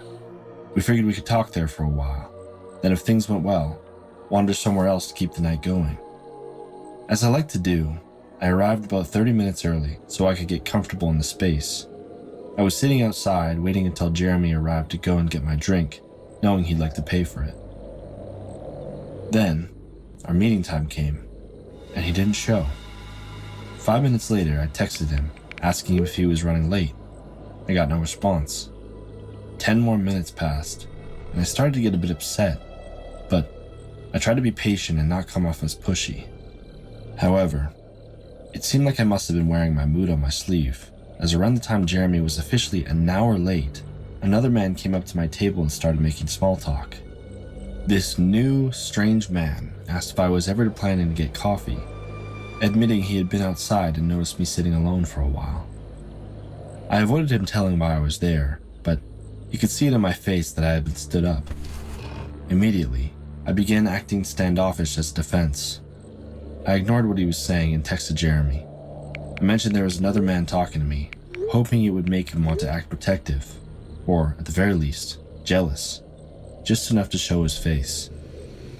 Instead, he finally replied, saying something had come up and he couldn't make it. He didn't even acknowledge what I said about the other man. I wasn't sure if he was just busy and didn't read my text fully. But then the strange man suggested something that made me rethink the entire situation. First, he told me his name, Alex, without asking, then offered to buy me a drink at the bar down the street. He said he wanted to cheer me up after getting abandoned by my date. I never told him I got stood up. Yet again, he assumed it with complete confidence. Not only that, but he suggested essentially the same plan to follow up the coffee shop that Jeremy and I had made. Almost like he knew. In an instant, I stopped believing in the coincidence. What, did Jeremy decide he didn't want me anymore, so he was trying to set me up with his friend? Hell no. I wasn't about to be passed off, although I knew that was probably the best case scenario if I went with this Alex person. For all I knew, their plans for me went elsewhere, someplace I might never return from. I remained calm, maintaining a minimal level of conversation with Alex as I ordered myself an Uber and waited for it to arrive.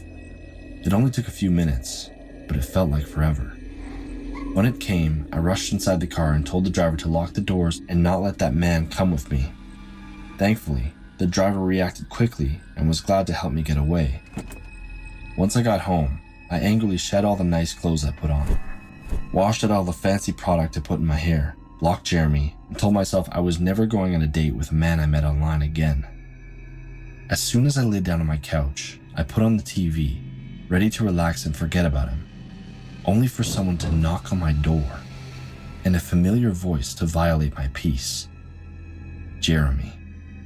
For a moment, I almost forgot that I let him drive me home on our second date, but it was still extremely uncalled for him to show up unannounced, especially after what he did. He was banging on the door, shouting about how he was so sorry and the whole thing was a big misunderstanding. Pissed off, I cinched my bathrobe around my waist and then got up to shout back at him to go the hell away. I was loud and clear, yet he claimed he couldn't hear me. repeatedly asking me to open the door so we could talk. Yeah, right, I thought. I always loved having a little chain lock on my door, and it felt like the perfect moment to use it. I latched the chain in place and opened the door just the few inches the chain allowed. I stuck my face into the gap, ready to tell Jeremy to jump off a cliff. Then I realized he wasn't alone. There was a man next to him. Alex. He'd been just out of view through the peephole, but suddenly he was ramming a pair of bolt cutters toward my face. I jerked my head back to avoid getting hit, but he wasn't aiming for me. He put the bolt cutters through the door and snapped the chains like a twig. I saw Jeremy bursting in, and there was only one thing I could do. I jammed my bare foot under the door, then put my whole weight onto it and slammed the deadbolt. At the last second, I managed to get the door shut and locked again, after exposing myself like an idiot. Both of them still tried to break through, shouting at me to open up, but they were a moment too late. When they realized there was no longer an easy way into my home, they disappeared. Physically, all I suffered was a broken toenail and a rough gash on my foot from the door. That little injury saved my life. Mentally, however, I was all over the place. My heart was beating out of my chest. I had come just milliseconds from living out my worst nightmare. I thought I had been so careful that whole time, but I let my guard down a few too many times, nearly earning myself a fate worse than death. These past few weeks, I've been hypervigilant, and even though I haven't seen those men since, I don't know if I will ever trust anyone ever again. The last time I took a chance on a blind date, it was a disaster. However, the date itself wasn't the worst part. One of my coworkers set me up with a friend of her boyfriend's friend, or something like that. The guy in question, a soft 5 by the name of Anthony, didn't do anything heinous while we were at dinner, but overall, the experience was awkward, uninteresting, and went on longer than it needed to. While I barely spoke, Anthony told me about all of his hobbies, most of which were gaming and internet-based. I only bring it up because at one point, he asked to see my phone so he could pull up some kind of app or website to show me. As this was near the end, I was mentally checked out. I didn't think much of it. And he only had my phone for about 30 seconds, but this will come up later. After dinner was finally over, we split the check. I declined his request to come to my place, and I told him I would not like to see him again. His forced, clumsy smile collapsed, but I got in my car before he could say anything further. When I got home, I was thoroughly disappointed. That was 2 hours of my life I would never get back. And of course, Anthony texted me. My coworker had traded our numbers when she set us up, but I only ever texted him to plan the date. Now, I was ignoring him. I figured he would give up after a while, though that didn't seem to be the case. He sent another text every few minutes for at least an hour. I wasn't reading any of them until I got annoyed enough to look. A lot of it was the typical rambling reject nonsense, but one comment stood out. Anthony texted me, quote, "I bet you're sitting on your couch eating ice cream like every other fat and lonely woman in this world." Aside from the misogynist overtones and general nastiness of what he said, it really hit home because, well, that's exactly what I was doing. Sitting on my couch, eating ice cream out of the carton. It literally made me get up and put the ice cream away. But I kept telling myself it was just a lucky guess. Clichés exist for a reason, don't they? It wasn't my fault I played into one for a moment. I had a bad date, so I deserved a treat as a recompense. What I didn't deserve was some incel asshole making me feel worse for it. To put an end to Anthony's access to my feelings, I went to our text conversation to block him. But when I read the last thing he just sent me, I froze. He said, "It's a bit too late to put it away now, cow. You already ate half of it." There was no way that could be just another lucky guess. Somehow, somewhere, Anthony had to be seeing what I was doing. I looked around the house and inspected my phone. Had he followed me home? Or did he infect my phone with some sort of spy app? I wasn't sure, but Anthony kept texting me, calling me stupid for not figuring it out. He was toying with me, though I knew he could take things further at any moment. In a panic, I rushed around, making sure everything was locked and closing all the blinds. I couldn't think of anything else to keep him out. He must have already seen me changing, using the bathroom, and lounging in the living room, like I had the house to myself. 5 minutes ago, I was annoyed that my roommates were out of town because I had nobody to complain to. Now, I was worried I might be attacked because they were gone. Anthony was reveling in it. He knew I was alone. He made sure to tell me how much he enjoyed seeing me frightened. He wasn't just a weirdo, but a sicko. And my own coworker set me up with him. Did they know he would do something like this? Finally, I decided I couldn't handle another word from him, and when I went to block his number, I saw what had been staring me in the face all night. Under Anthony's contact information was his location on Apple Maps. It was right on top of my house. I knew that if I had his location, he had mine too, and he was clearly taking advantage of it. I remembered when I let him hold my phone, and he must have secretly shared our locations then. I blocked his number, but the damage was already done. He knew where I lived. My roommates wouldn't be home for days, which gave him plenty of time to find a way in when I least expected it. Terrified, I called the police. They sent one officer out. It took about 25 minutes to show up. The wait was excruciating. I had a feeling Anthony would get even madder and try something once I stopped sharing my location with him. Unfortunately, all the cop did was take a quick look around. Then he told me to keep my door locked and left. I was alone again. I wish I had packed a bag before he arrived, so I could have gotten in my car while he was here. Now I was trapped in my house too scared to step foot outside. Anthony was still out there. I was sure of it. All I could do was play perpetual defense. Even now, after I've talked about this to the coworker who introduced us to each other and asked her to tell Anthony to stay away from me, I don't think he is gone. The only difference is, now he is watching me quietly, not harassing me, like he's waiting for me to forget. People like him, they tend to get obsessed. They hold grudges and develop intricate fantasies over long periods of time, until they can't help themselves from acting them out. Even after my roommates got home, I still don't feel safe here anymore. Anthony probably saw how little the cops seemed to care, and I know that emboldened him. I just hope I don't end up on the news when he finally gets the nerve to do something. A couple of friends and I went on a ski trip some years ago. This was Whitefish, Montana. 4 of us went. Me, my friend Tyler, my friend Jenna, and my friend Raul. Tyler always has sunflower seeds on him and leaves shells everywhere. Jenna tracks everything on her watch and gets irritated if a day doesn't count. Raul films little videos of everything, even waiting in line. Saturday night, we went into town after riding all day. Dinner, a couple of drinks, and one more bar because Raul kept saying the night was still young. And suddenly it was late. We were staying at a small hotel off the main road. The front desk had given us a card with a shuttle number earlier, so we called it, but it went to voicemail. Raul tried rideshare and got a long wait.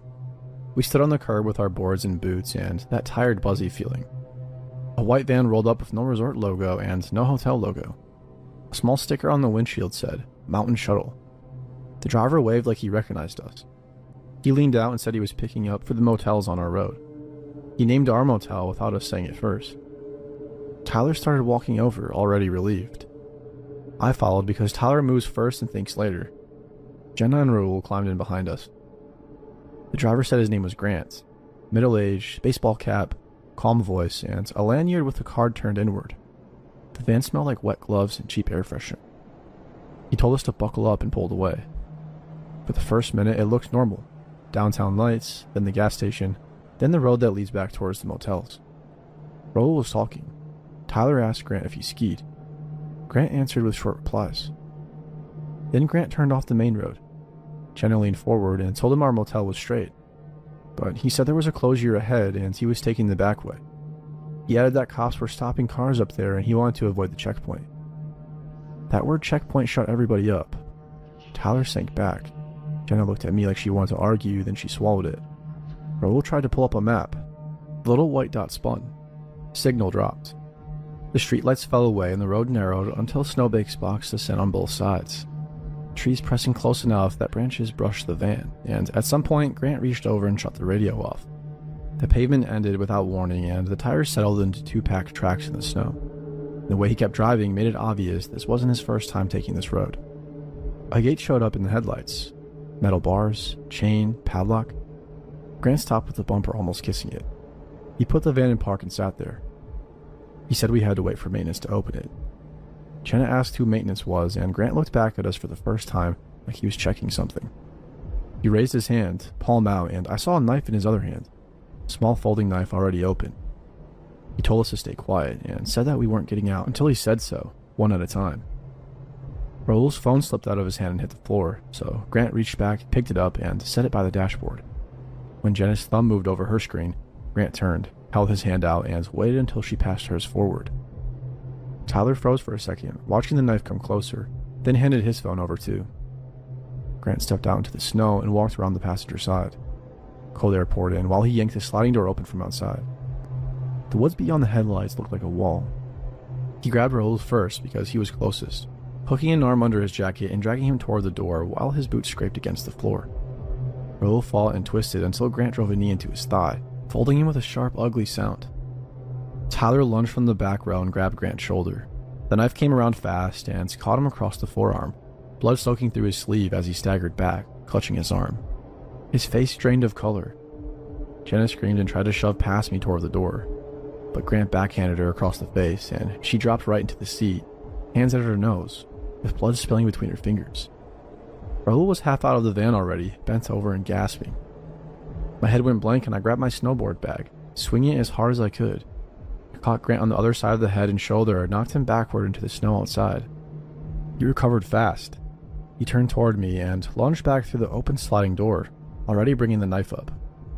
He drove it into my side before I could move away. My jacket darkened immediately and my legs gave out, dropping me into the aisle where I slammed into a seat. Everything broke apart after that. Tyler was shouting that his arm felt numb while he pressed it to his chest. Jenna was crying and gagging, struggling to breathe through the blood on her face.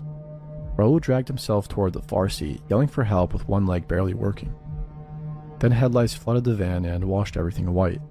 A truck came up fast and stopped sideways across the road, strobes flashing. A county plow. The driver jumped out yelling. Grant slammed the sliding door shut and sprinted into the trees on the right. He disappeared pretty quick. The plow driver ran up, pounded on the window, and yelled for us to unlock the door. We spilled out into the snow and stumbled behind the plow like it was a shield. The driver called 911. He kept his flashlight on the tree line and kept telling us to stay tight together. Deputies arrived within minutes. Dogs arrived even. An EMT wrapped Tyler's arm and held gauze to Jenna's face, and they treated my side as well, which needed stitches later. Raul's thigh swelled up immediately and he could barely put weight on it. They searched the woods for a while, long enough that the adrenaline wore off and the cold started to matter. Deputies followed tracks until they disappeared into rocks and brush, then came back shaking their heads. One went through the van and called things out as they found them.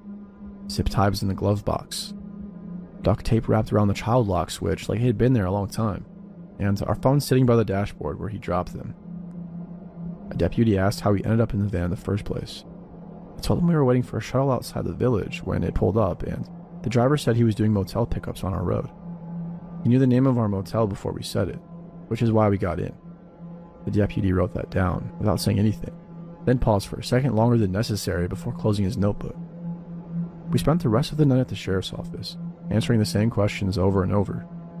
By morning, everything felt unreal, like we'd been awake too long.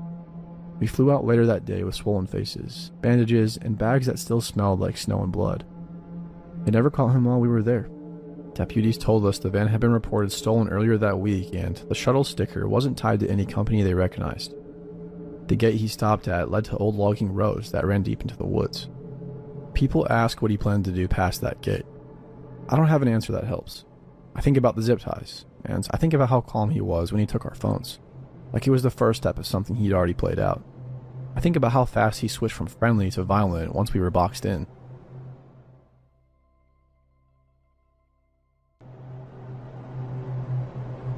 Hi, my name is Erica. I'm 23 now, and this happened last winter. I went to Colorado for a few days to snowboard and ski. A friend of mine worked remotely and had a small condo near the mountain that he used a couple weekends a month. He told me I could stay there for free while it was empty, as long as I didn't trash it and locked it up. So it was just me, alone in a quiet place I didn't know well. The first day was normal. I did the usual beginner stuff. Fell a lot, got annoyed, got tired, and went back early. The second day is where everything started. I got to the mountain mid-morning. I rented a board because I didn't want to deal with hauling mine on the flight. I remember being in line for the lift and feeling that little pressure you get when you're surrounded by people who clearly know what they're doing, and you're trying to not look like an amateur. The first time I noticed him, it was normal enough. Just a guy behind me in line. He wasn't dressed like a local or a tourist. Not that I could really even tell the difference. Mid-30s maybe. Nothing about him screamed danger. He didn't stare, he didn't smile, and he didn't do anything that would have made me uncomfortable. I took a few runs, stopped a lot, and eventually set off to the side to fix my binding. While I was there, the same guy stopped nearby and started talking to me. He stayed close without sitting right next to me and asked if I was new. I answered briefly, assuming he'd leave. He offered a few tips. Said I'd get the hang of it, and that was it. I got up and went down. I stopped again lower on the mountain, mostly because my legs were burning and I needed a second. I also wanted distance. I remember telling myself not to be dramatic in a public place. People stop. People talk. That's normal. A minute later, I saw him again. Same thing. He stopped near me like it just happened. Like it wasn't planned. He didn't act surprised to see me, and he started talking again, asking where I was from, how long I was in town, or if I was here with friends and if I was staying close by. That's the point where my stomach dropped. Not because a few questions is illegal, it was a set of questions, asked in that order, by somebody who had already talked to me once and somehow kept popping up exactly when I was alone. I lied. I said I was meeting friends later. I also said I was staying with family. I said whatever I could say without making it a whole scene. I got up and forced myself to ride down without stopping again, even though I wanted to. When I got to the bottom, I went straight inside to the lodge area and stayed around people. I got a drink, sat at a table, and pretended to scroll on my phone, and waited. I wanted to see if he'd come down after me. And he did. I saw him come inside. He didn't walk up to me and didn't really look directly at me right away. He just moved around slowly like he was figuring something out. Then he sat down across the room, not close enough to talk, but close enough that it felt like he picked that spot on purpose. I left early that day. I didn't tell anyone because I didn't want to sound stupid. I told myself I was in my head too much, that it was probably some bored guy who wanted to flirt, and I was blowing it up because I was alone in a new place. That night back at the condo, I tried to shake it off. It was a nice place and area, honestly. Clean and modern, the kind of place that still has the owner stuff in the cabinets, like certain mugs you know aren't yours. It was quiet in that nobody's home way, but I didn't feel scared. I cooked, watched a show, then I went to bed. The third day was the worst. I got to the mountain and told myself to stay in the busier areas. Stick to lists with lots of people, and don't sit alone off to the side, and don't give anyone an opening. And still, I saw him. Just enough that I couldn't explain it away anymore. Once in a lift line, once when I was clipping in, and once standing near the same map board I was looking at. He wasn't doing anything specifically wrong, it was just the consistency that made it feel wrong. The last time I saw him on the mountain, it was mid-afternoon. I was near the bottom, heading toward the main area. I felt stupid for how anxious I was, and I remember thinking, just gotta get through today and get back to the condo. As I was walking with my board, I caught him in my peripheral. He was behind me, and it kinda seemed like he was matching my pace. I looked back, and he was looking right at me, like he'd been waiting for me to notice. I turned around and kept walking. When I got to where the shuttle pickups were, I didn't want to stand around outside, so I went inside and waited near a bunch of people. I ordered something I didn't even want, and I sat where I could see the doors. He came in a few minutes later. He didn't try to talk. He walked past me, then doubled back like he forgot something, and paused close enough that I could smell his jacket. He didn't say a word. He just stood there for a second, then kept walking. That was the moment I knew I wasn't misreading it. I got back to the condo before dark. Double-checked the lock. Checked the windows like I was somebody's mom. I even tried to laugh at myself. I texted my friend a vague message like, "Hey, random question. Does anyone else have a key to this place?" And she said her brother did and maybe the cleaner, but nobody else should. That night, I fell asleep with my phone on the pillow next to me, even though I knew it wouldn't actually help. I woke up to a noise in the hallway outside my unit. It sounded like heavy movement. I assumed somebody else in the building had come back late. Then I heard a door slam in the hallway outside my door. I got up and went to the peephole. The hallway light was on, and I could see shadows moving quickly across the floor and walls. Somebody was talking, but I couldn't make out what they were saying. A moment later, I heard a woman cry out. It was sudden and real, the kind of sound that makes your stomach drop. My body went cold. I stepped back from the peephole and just stood there, stupidly, like my brain didn't know what to do. Then I grabbed my phone and called 911. While the call was connecting, I heard banging and multiple impacts, like someone hitting a door with their shoulder. Then more yelling. Then footsteps running. The operator answered, and I tried to whisper. I gave the address and the unit number and told her I heard someone trying to force their way into a unit in the hall. I said I was alone, and I also said I didn't know what was happening. I stayed by the door, waiting and listening, freaking out. A couple minutes later, I heard a man's voice in the hall say something sharp, like a command, and then I heard another door open. Then more voices. Then the sound of someone crying and talking fast, like trying to explain. When the police arrived, I opened it just enough to show my face, and I could see 2 officers down the hall and a woman wrapped in a blanket sitting on the floor. Her door was splintered at the frame. I'll never forget that sight. One of the officers asked if I saw anyone. I said no. I said I heard it. That was it. The woman told them a man had tried to force his way into her unit while she was inside. He didn't succeed fully, but he got far enough that she had to fight for the door, to keep it shut and scream for help. He ran when someone came out of another unit and started yelling. What made me feel sick was what happened next. One of the officers asked her if she recognized him, like maybe it was someone that she knew. She said no, and she kept repeating that he didn't say much, that he just kept pushing and trying the handle like he was sure it should open. The officer looked down the hall at the unit numbers and then back at her, because her unit was right next to mine. Same floor, same hallway, 1 number up. That's when I realized something I hadn't even thought about until then. Earlier that day, when my friend texted me the door code, she told me her brother changed it recently because the old one was too easy. I'd almost gone to the wrong unit when I first arrived because I mixed up the numbers for a second. I remembered standing there, keying in the code, getting it wrong, and laughing at myself, then walking 1 door over. I didn't tell the police that. I didn't tell the woman that. It felt disgusting to even think it, like I was making it about me, but I couldn't stop thinking about it. The police asked me if I'd been followed or if I'd noticed anyone suspicious. I hesitated, and then I told them about the guy at the mountain. I described him. I told them I kept seeing him, and I even told them that it felt like he was watching me. One of the officers asked if I had a lift pass with my name on it or if I'd used an app or anything like that. I said I did, but I didn't know why that mattered. He didn't explain much, just said they'd take down the info. They never caught him. The next morning, I left. I packed up like I was running late for a flight, even though I had time. I kept checking the window, and I kept feeling stupid for being scared in broad daylight. I told my friend I was homesick. I didn't tell her the real reason until weeks later.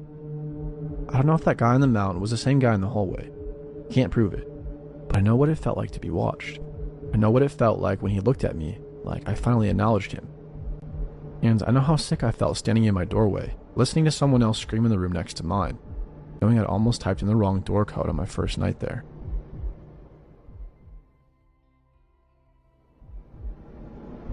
When I was 9, my family took a trip to a ski resort in West Virginia. My dad really wanted to get his money's worth, so he had my whole family out on the slopes about 20 minutes before the lifts were even running. It was something like 15 degrees, and around lunchtime, my mom and I were getting too cold to have fun.